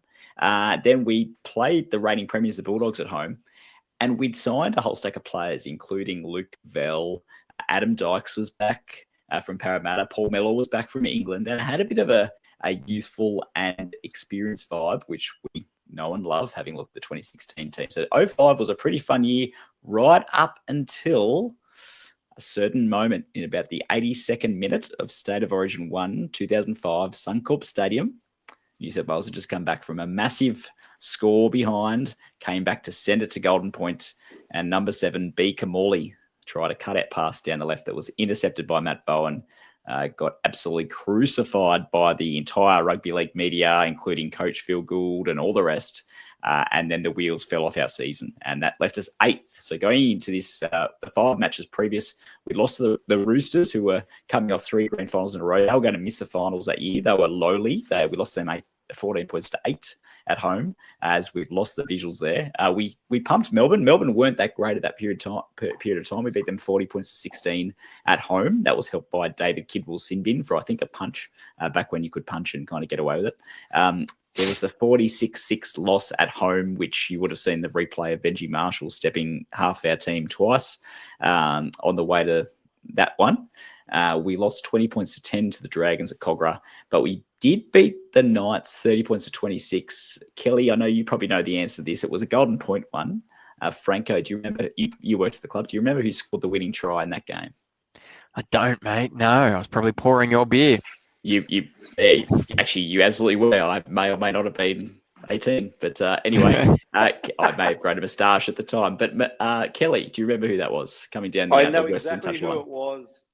I can picture it because I used to stand in that season under the old scoreboard. But every time it comes up as part of trivia, his name escapes me. But I can see him trudging down that sideline on the western side, heading towards the corner of the ET stand. So, Adam Dykes, show and go down the short side, cut out pass right to left into the southwest corner. His name was former Warrior Vince Mellars. That's right. Scoring the so try. I can picture him heading down that sideline scoring that try, even though it was probably 12 schooners deep before going and visiting Franco in the club. But I can still picture that one. Yeah. Great win against a pretty good Newcastle Knights side that were not favoured to beat us, but they hung around. They eventually won the wooden spoon, the poor Knights, after it was Joey Johns injury affected and the like. But Johns played in that one. We had Nathan Merritt playing for us as well. So it was an interesting era, but we won that 130 points to 26. While looking at the Manly side, they were, I suppose, on their way to, spoiler alert, eventually making the finals for the first time in a long time, and then would obviously go on to win the grand finals in 08 and 2011 with kind of the core of some of the players in this team, but they'd lost to the Knights 22-14. They'd beaten the Broncos 21-20, lost to the Cowboys in the tight one, had a bye and lost, that should be red there, lost to the Dragons. That's a green text there. So spelling error there from me. But anyway, so that was the form. Neither team was setting the world on fire coming into it, but it was, I suppose, a big build-up given it was the 2 p.m. Sunday games, not the prime time 4 p.m. Channel 9 game, but a lot of, I suppose, attention around it given the spoils for the winner. So looking at the sides, we'll go to the next slide. And a bit of a trip down memory lane for us. So having a look at the Sharks, you've got Peachy at the back in his final year for the club. Travesty this, his second and last home game. David Simmons, Luke Cavell were the wingers. The centres were Bo Scott and Paul Millwall. The halves, Nigel Funga moving into 5'8", replacing injured and unfortunately regularly injured Adam Dykes, with Brett Kamali, the captain and halfback. The front row of Jason Stevens, Kevin Kingston, one of my favourite players of all time, bizarrely. He's so good and he shows it in this game. And Danny Nutley, also the other prop. Back row of Paul Gallen, Phil Bailey, playing further infield than he had in previous seasons, just hogging the ball at centre. And Matt Hilda locking the scrum with a bench of, this is a killer bench, Hutch Mayava, Clifford Marnua, Philip Luluai, and the live wire Michael Sullivan before he departed to the UK to deal with his gambling problems, the coach Stuart Raper. Whilst for the Manly side, we'll have a look at ours in a sec, but the Manly side, we'll just line up against you. So Brett Stewart was in his second season of first grade. Brett Stewart, the fullback. Number 4, Scott Donald, moved from the centres to the wing. He was one of the fastest players I think I've ever seen. He was exceptionally fast, Scott Donald, with Chris Hicks, the other winger. The centres, Steve Maddai and Paul Stevenson, who also played for the Sharks later in his career. The halves, number 17, Sam Harris coming in for, I'm not sure who he replaced, and Michael Monaghan. The front row, Jason King, Luke Williamson. Well, there you go. Number 6, Luke Williamson is who he replaced. And number 10, Mark Bryant, the front row, the back row of Steve Menzies, Anthony Watmow, and Ben Kennedy. And the bench of Phil Luluai is incorrect there. Not sure what happened there. Shane Dunley, Michael Witt, and Kane Cleal, the coach Des Hasler, unless, of course, there were 2 Phil Luluais. We'll disregard that. But Kelly, I'll go to you first, having looked at the Sharks team before throwing to Franco. Any standout players there? Probably plenty. Oh, obviously the Peach was at the height of his powers there. We had the shocking version of Bo Scott. If anyone remembers Bo Scott in 2005, before he became a representative player or a premiership winner for St George Illawarra, he was actually a Shark, a Dragon, a Shark, and back to the Dragons again before up to the Knights. But he was, if you can think of the absolute shockers in your teams, if anyone can think of one for your corresponding club or for the Sharks, think of a poor man's our favourite centre, number 4, Ben Pomeroy. So his hands were shocking. He couldn't do much in attack or defence. We obviously had a slower and Luke Cavell, who was my favourite. Vunganar at 6 was a bit different. Kevin Kingston's still one of my favourites, and the local kid at Waltzing Matt Hilda. But you're right, the bench was massive. So it was good times. It was a mixed bag, but it was good times in 2005. Kylie Luluai was number 14. So it was a Luluai. My spelling error there, Kylie Luluai. Franco, any standouts there for yourself? Yeah, look, as you said, there's a bunch of great players there and good memories from a whole bunch of them. I never had the Bo Scott hate, to be honest. He had some bad hands, but I thought he had potential. Turned out he did, just wasn't with us. I was a little bit sad to see him go, but you know what? We didn't need to hang on to him. But yeah, he didn't get that same hate from me. Michael Sullivan, as you mentioned at Livewire, geez, it was sad to see him go. He could have done pretty good stuff with us if he stuck around, I feel. And then the other one, which I'm sure will be a talking point a bit later on, is Nigel Vunganar in the halves. So I'll keep my powder dry for that. And if anyone doesn't remember back these days or didn't see these days, Sullivan was very similar to Dan Atkinson. He was very much a live wire, could play halves, could play 9, could come off the bench. Good-looking rooster, just unfortunate off-field issues. Yeah, sorry, I probably said too much there, but anyway, he would depart to England at the end of this season. Notable omissions, so Greg Bird was out, I believe, with injury, and also was Adam Dykes. You're right there, Franco, that we couldn't hold on to Bo Scott because it was during that era we just had a plethora of quality second rowers, and we have been blessed over our, I suppose, look at our last 20 years or so, we're even further with the amount of quality and representative level second rowers we've had. Bo Scott was developing at that point in time. He had feet for hands at times, but he scores a double in this one, spoiler alert, as we roll forward to the actual match notes itself. So I'll whip through this pretty quickly because go have a look on YouTube or the NRL website. Both of them have it, the full match replay. No condensed highlights. So sit down, treat yourself, watch the full 80 minutes. It's worth it. As you may have or may not have heard, we almost scored 70 points and against Manly. And I think we were slight outsiders, to be honest with you, and we absolutely pumped them. So pretty even early on, set for set, end to end. Few opportunities early. Both teams had attacking chance in the red zone, didn't convert. And then Noddy, with a nice little show and go, just at the northern end, gives us a nice 6-0 lead.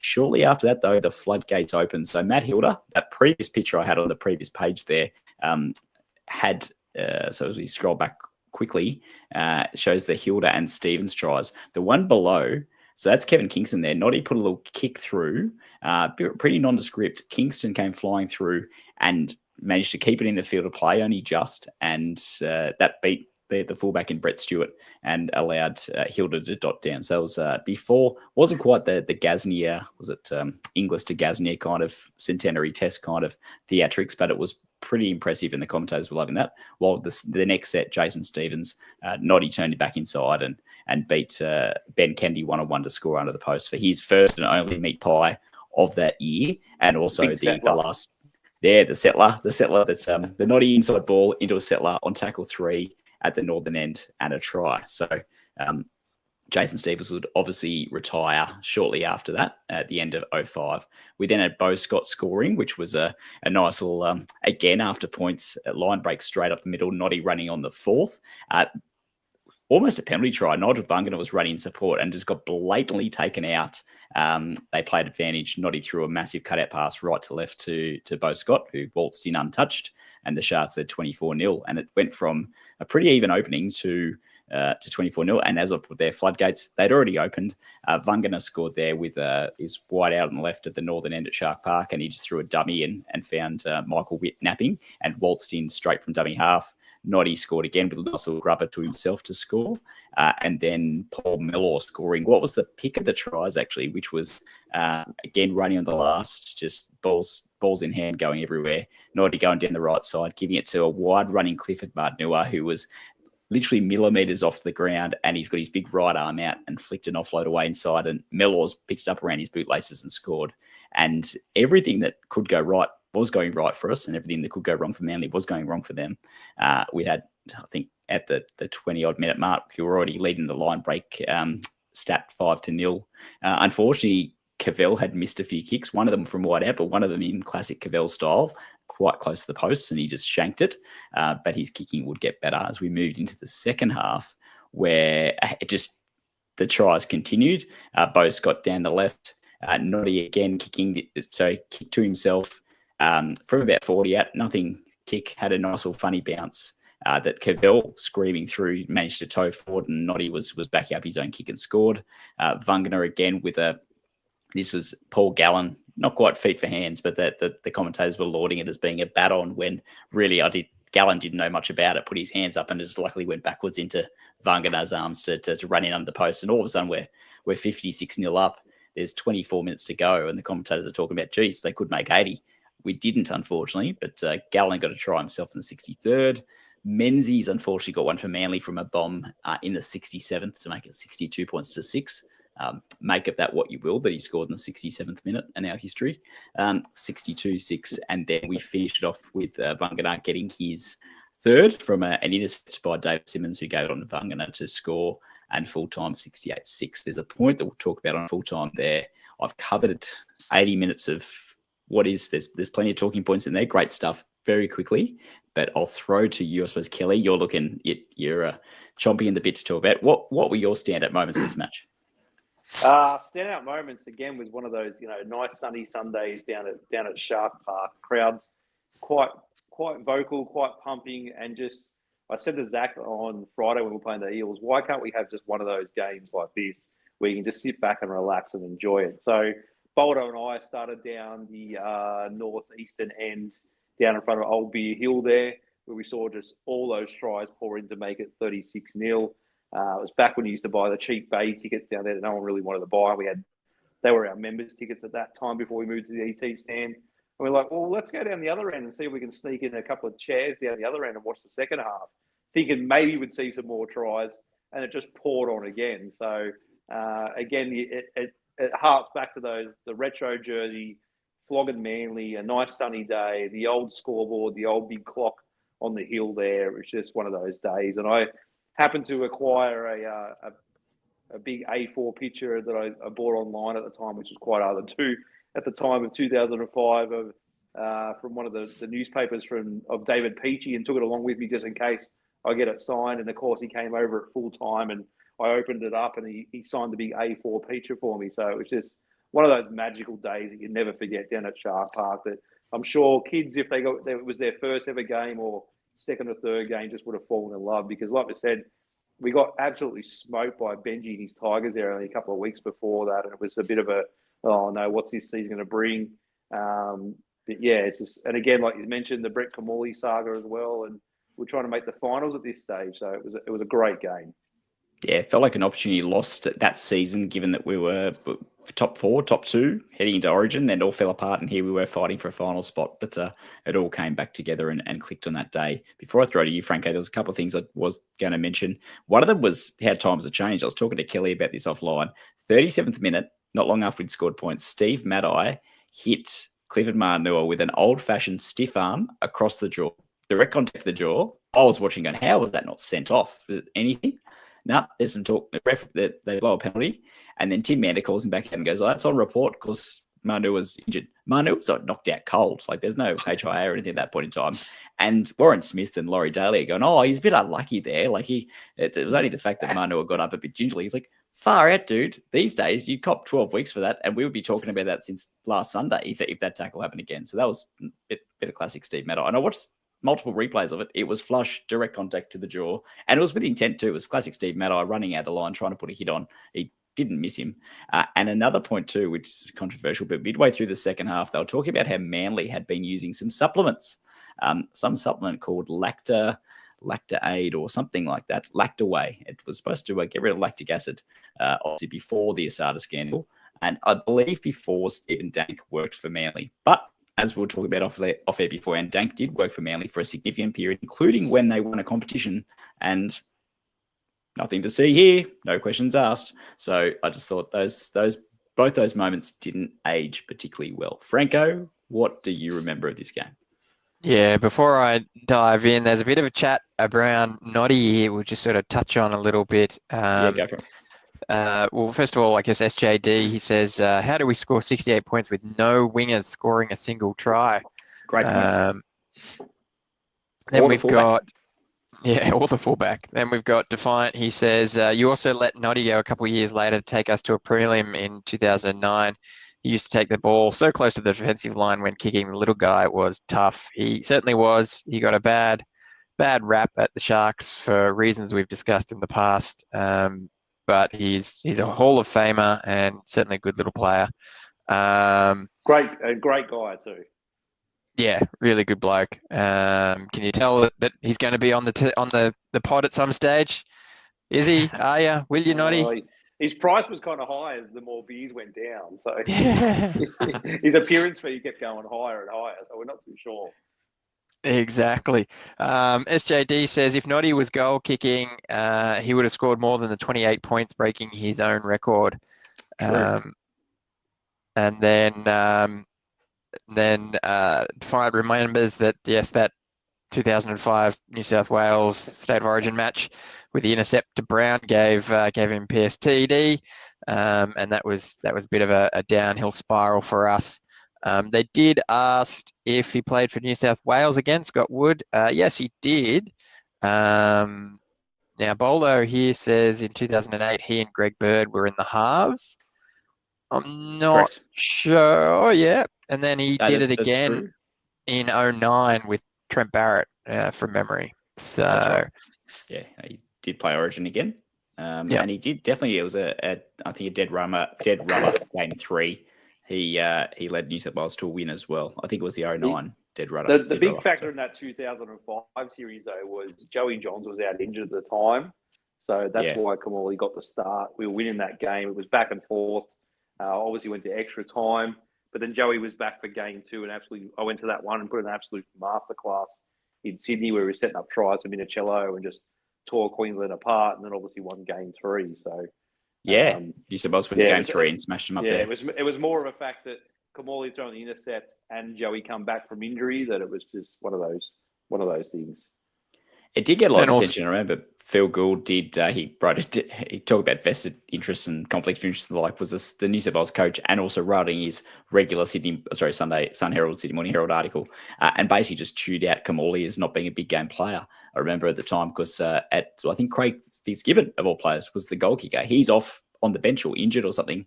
We scored at a crucial moment. It was going to be Fitzy or one other player. I can't remember who was the goal kicker.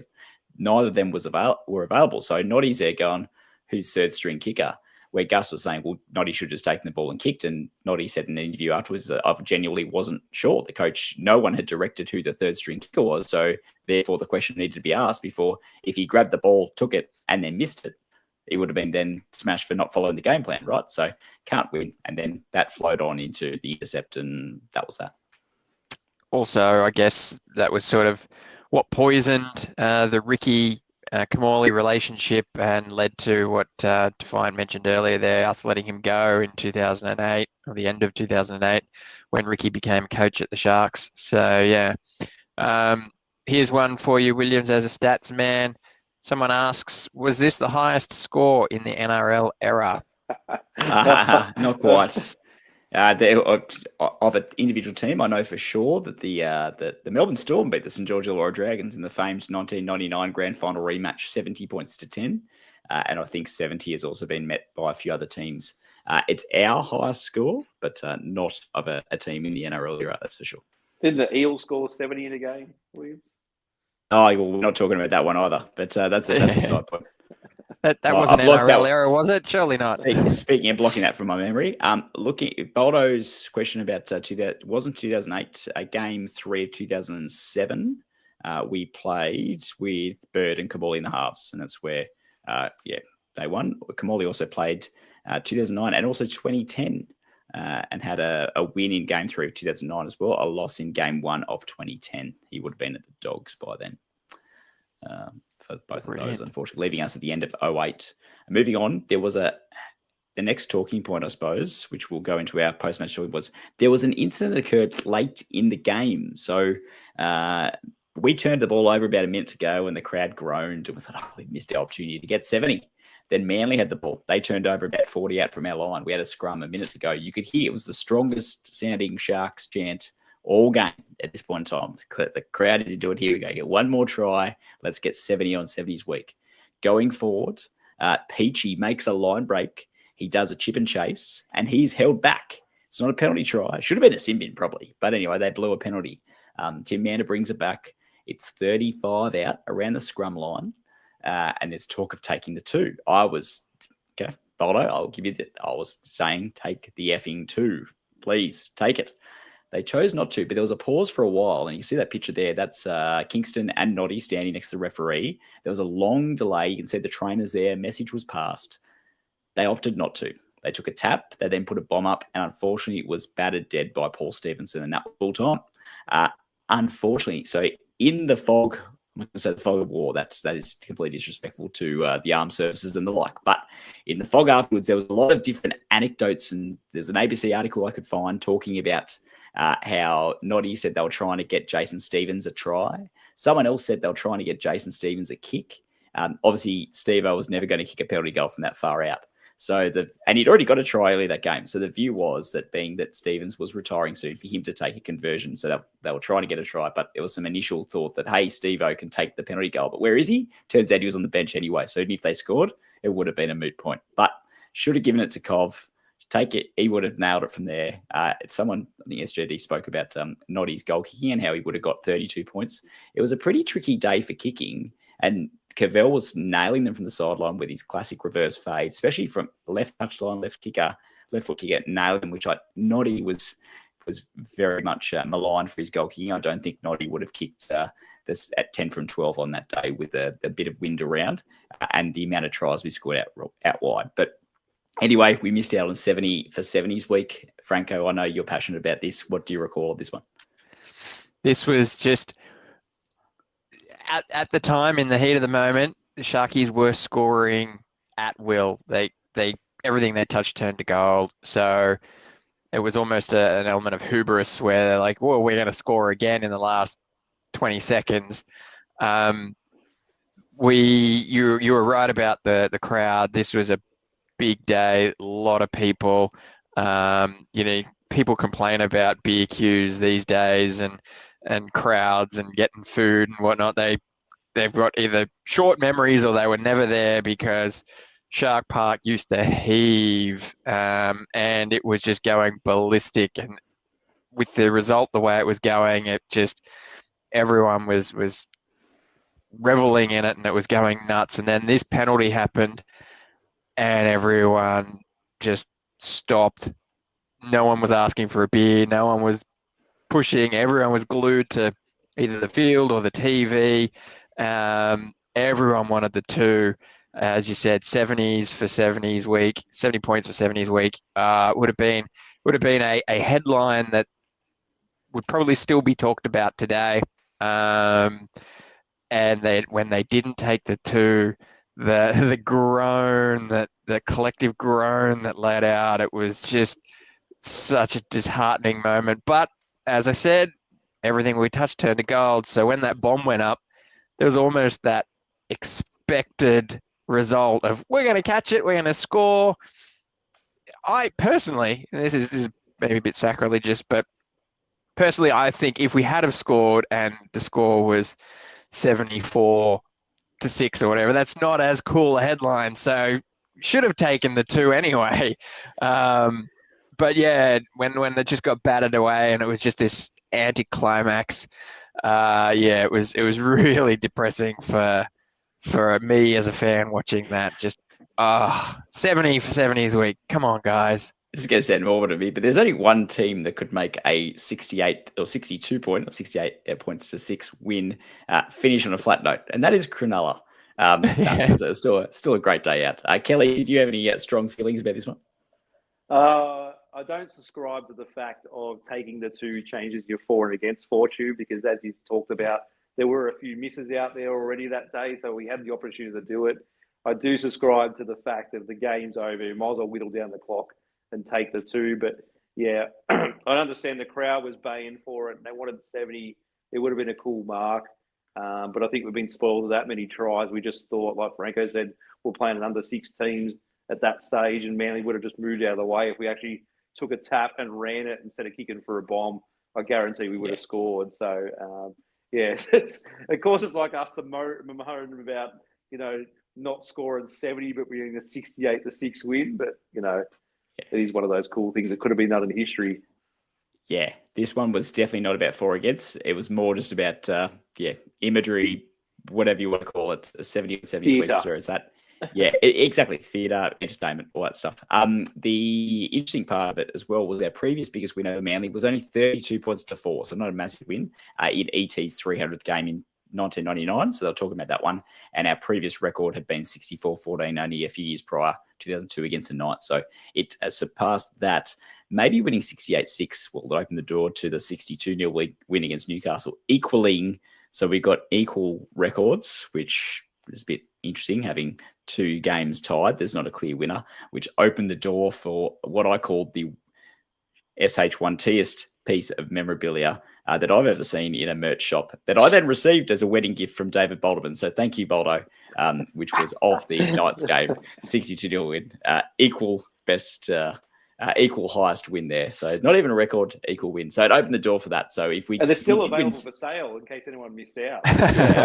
Thanks, Baldo. Thanks, Sharks Club. We love you, but equal win anyway. And it was getting a lot of I suppose, banter and hate on social media. It was before we'd won a comp and going, well, yeah, you guys are celebrating winning and get just smashing a wooden spoon team. Good on you guys. Clearly you haven't done anything.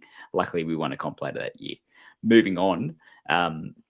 So the next talking point we had was the Vangan and Noddy combination. So I think fans have been talking about it for a while. Dykes, Noddy was the regular combination this year, but hadn't got the bad publicity that it did in 2006 when we went on a losing streak of 10 in a row.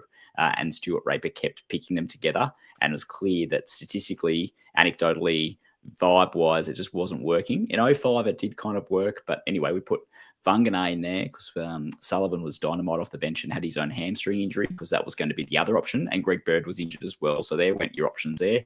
Noddy went, they both got hat tricks. And everyone was like, how good's this? Let's make it happen every week. It only ended up happening twice ever. There was this game.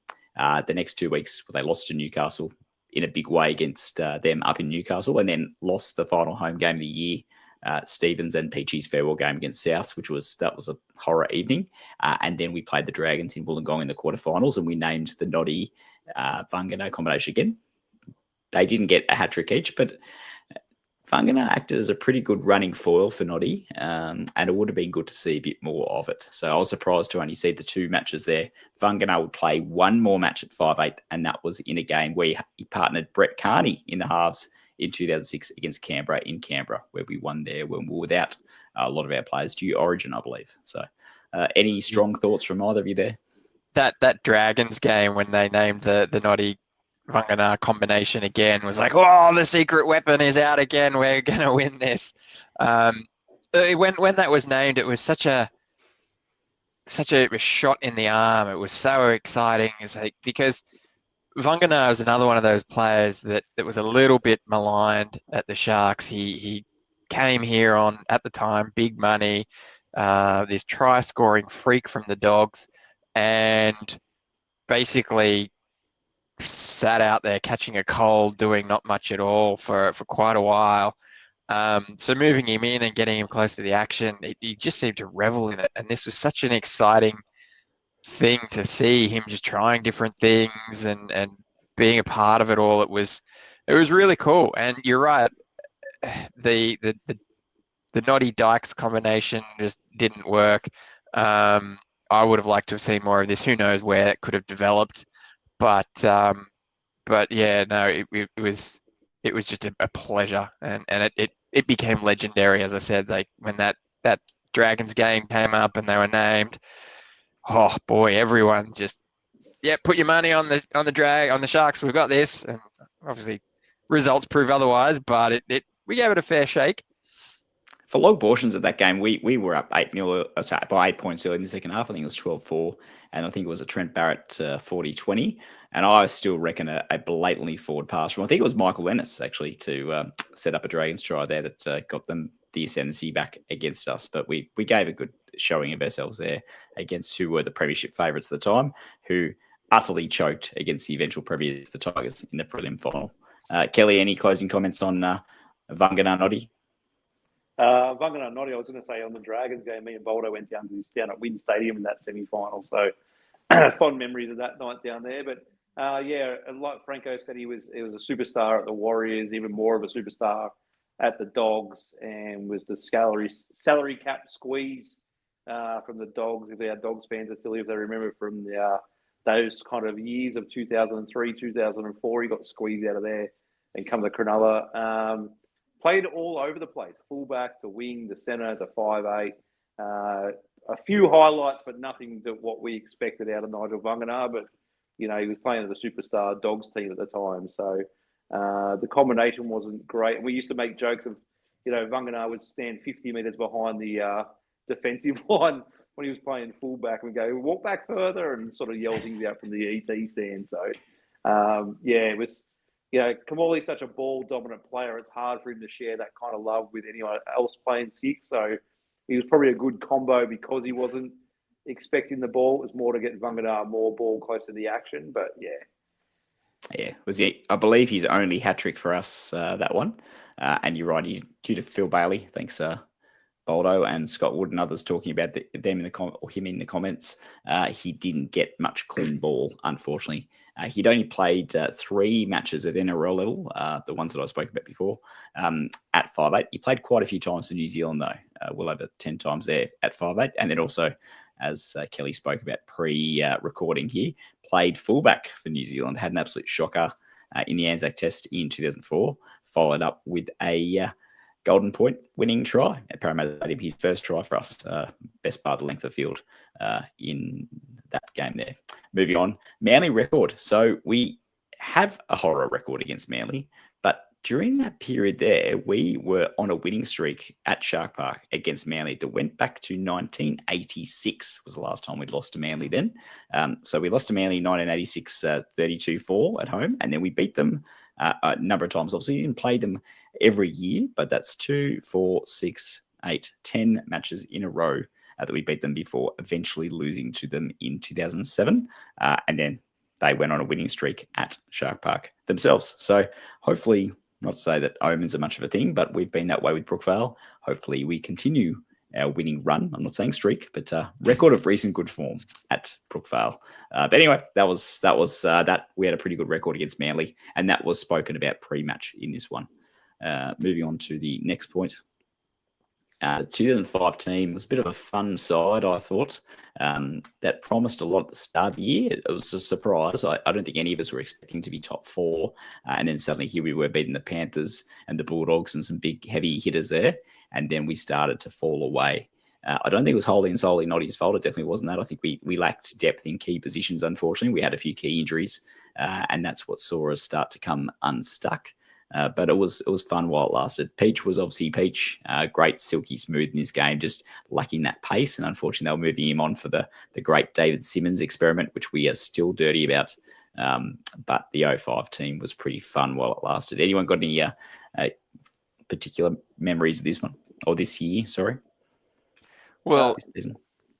you in your one of the first slides, mate, when you went through the history of, or the form going into this match, you highlighted that Tigers game that we lost with the Benji step.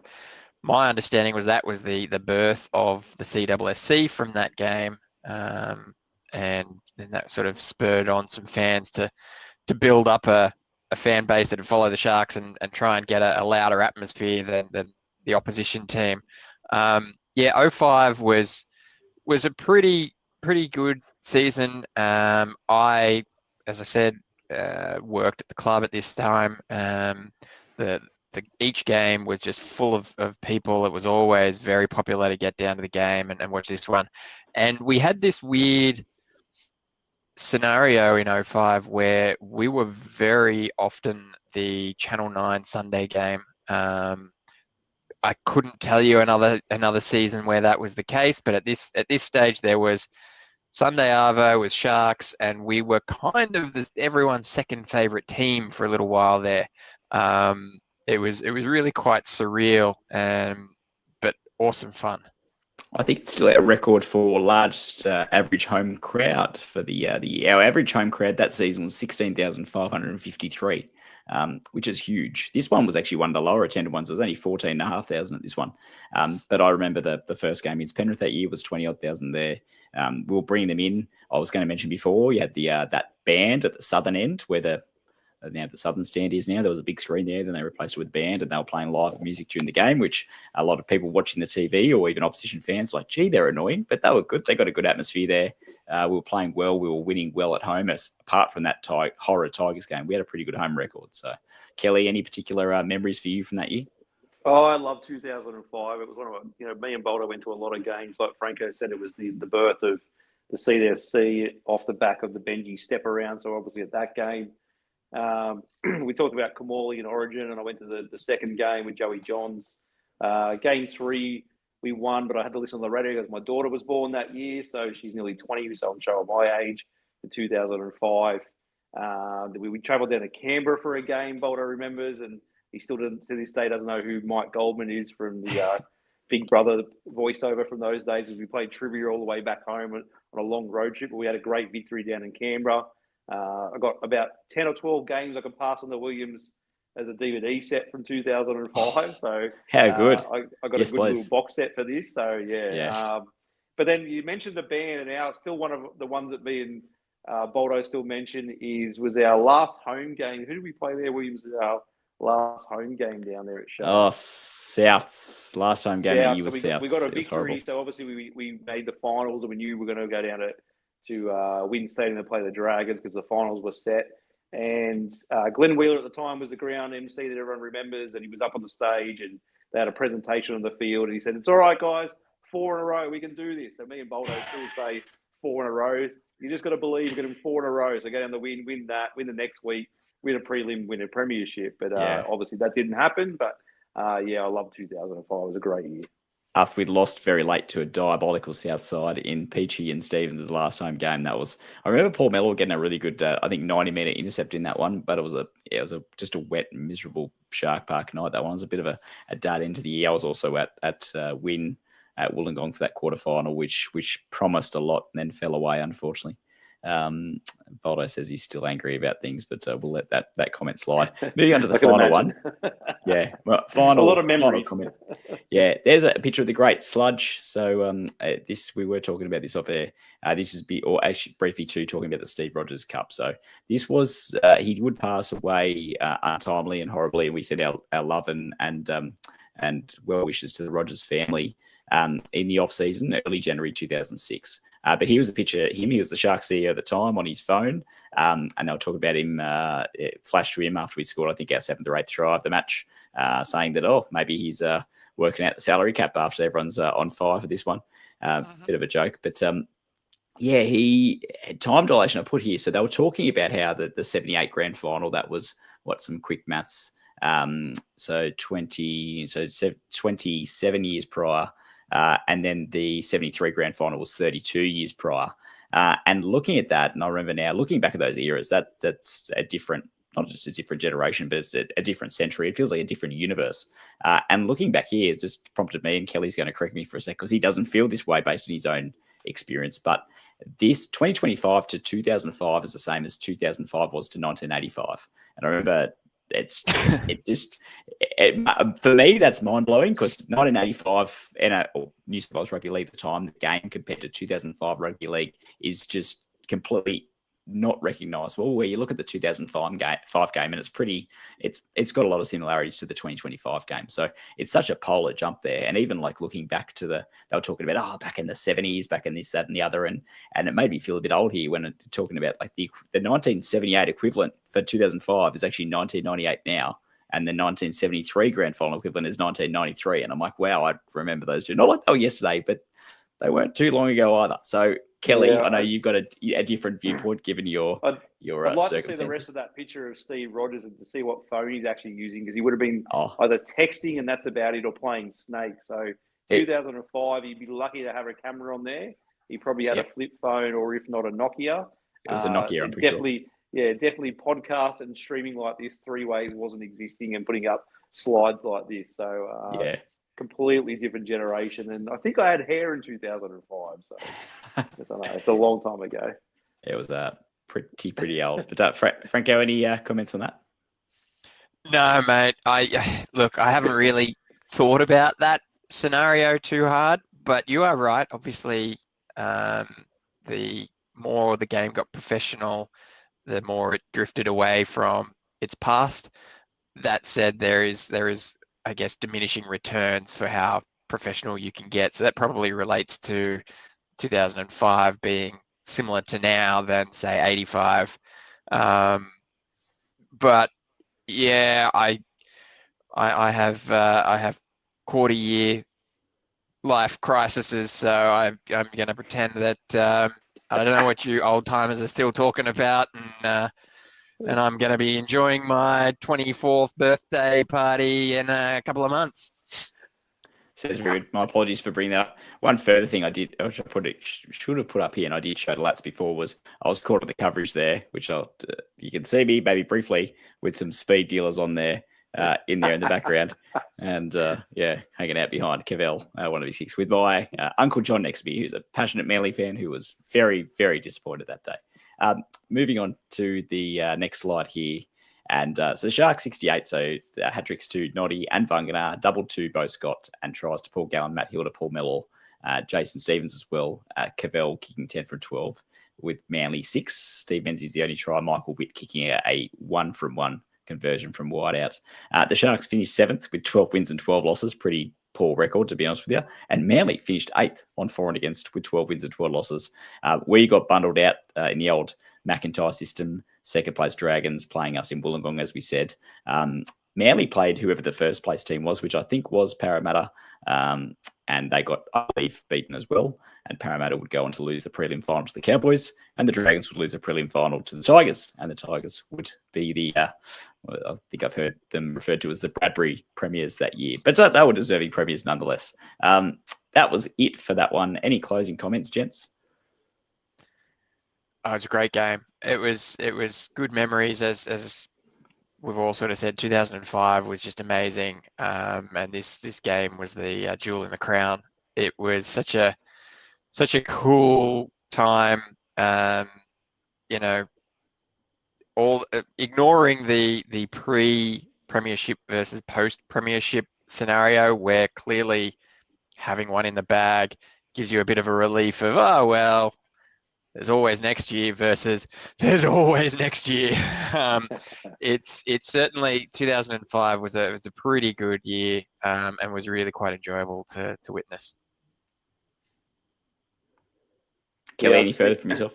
I just think it was just one of those days down at the Bermuda Triangle where a team just fell in, and we just absolutely turned the Jets on. We've done it to the Knights down there so many times.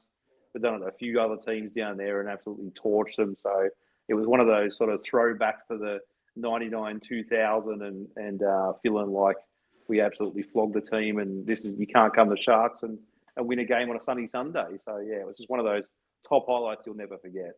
Yeah. Love the old scoreboard. I've got a photo of that somewhere. The old clock and the 68. Bring it back. Yeah. Franco. Get rid of the Monty Porter stand and put the old scoreboard there. Yeah, I remember when they were pulling it down and people were taking parts of it as mementos. And the old clock was under. Oh, geez, I'm trying to remember now.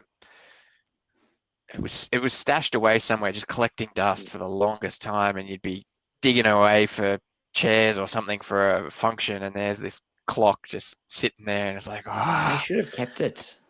See, I thought I heard or read somewhere they were going to keep it and try and fit in, either take it back to Sutherland or fit it into the new setup, but obviously they didn't. But in my view, it's like the old Adelaide Oval scoreboard. Yeah, you see, even at Leichhardt, they've still got it running at Leichhardt. It's great to see. Like, it's one of those throwback things that England still do it in their old grounds where they got the old turnover scoreboard, and then they'll never ever get rid of it. Like, it's something they should do. Like, it was great. The old siren coming out of it. It was you could watch the clock to the second tick down. It was bring it back. That was it was a bar one final thing in that match. Speaking of, I think we'll talk about, you guys were talking about the debrief the other day about the clock and not lining up with the siren, not lining up with Ronnie should have been able to get another, play the ball there. So right on halftime of this one, Manly made a line break. We cut them down. They turned the ball over. We go back, make a line break ourselves. And then I think Mellor put it down. And then they said, and it got tackled, I think. And then they said, and zeros are on the clock. There's no siren. Play the ball, go on. By this stage, gosh, we're 10, 15 seconds past the siren. Should have gone.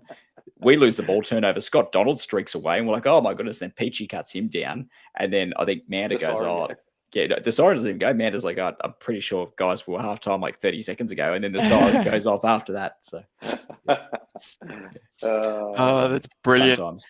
I love it, mate. Thanks very much. That was a great match, and it was good fun reliving it. I guess, a big shout out for, is there anything else, anything we missed? Anything, guys? I know that after the recent election, I suppose that means the Sharks NRLW team are not going to be getting their new change rooms or the upgrade for their change rooms. $4 million was supposed to come from the potential new government, which would have been matched by the Sharks. That's now dead in the water. I don't know what's going to happen there now, obviously, with all the talk and the hoopla about how much the girls deserve a new change room, and they certainly do. Hopefully there's a plan B there for them. Not quite sure what that is, but watch this space, I suppose. Thank you very much, everyone. We had a whole bunch of commenters going through there during your episode of Cronulla Chronicles there, Williams. We couldn't hit all of them, but I will hit this one. Chris says, top show tonight, lads, one of our best. So we'll take that as a bit of a compliment there. Thank you very much. I'm sure Williams can Um, reply later on in the comment section. Yeah, Troll There's a through lot at of- lunchtime. A lot of comments going on there. I'll see what I can do. exactly. Don't forget to like and subscribe, guys. We really do appreciate it. If you missed us live, yeah, pop your comments in below. If you want to see how the discussion went through, jump on Discord. There's a whole bunch of people there chatting away. The link was in the chat. Hopefully it'll be in the description as well. Boldo should be on through the week with his opposition preview of the Manly match, and we will be back for our debrief not long after the Sunday match, assuming that the mothers in our lives let us.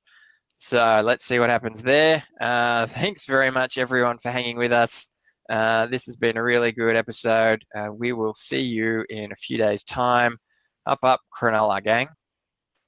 Jesus. For over 50 years, people have come to see the Sharks play. Talent, skill, speed, intelligence, elite level athleticism. That's not these guys. Biased, one-eyed, opinionated, more often wrong than right. They make up for their complete lack of talent with pure dribble, gibberish, and enthusiasm. This is the ET Stand Podcast.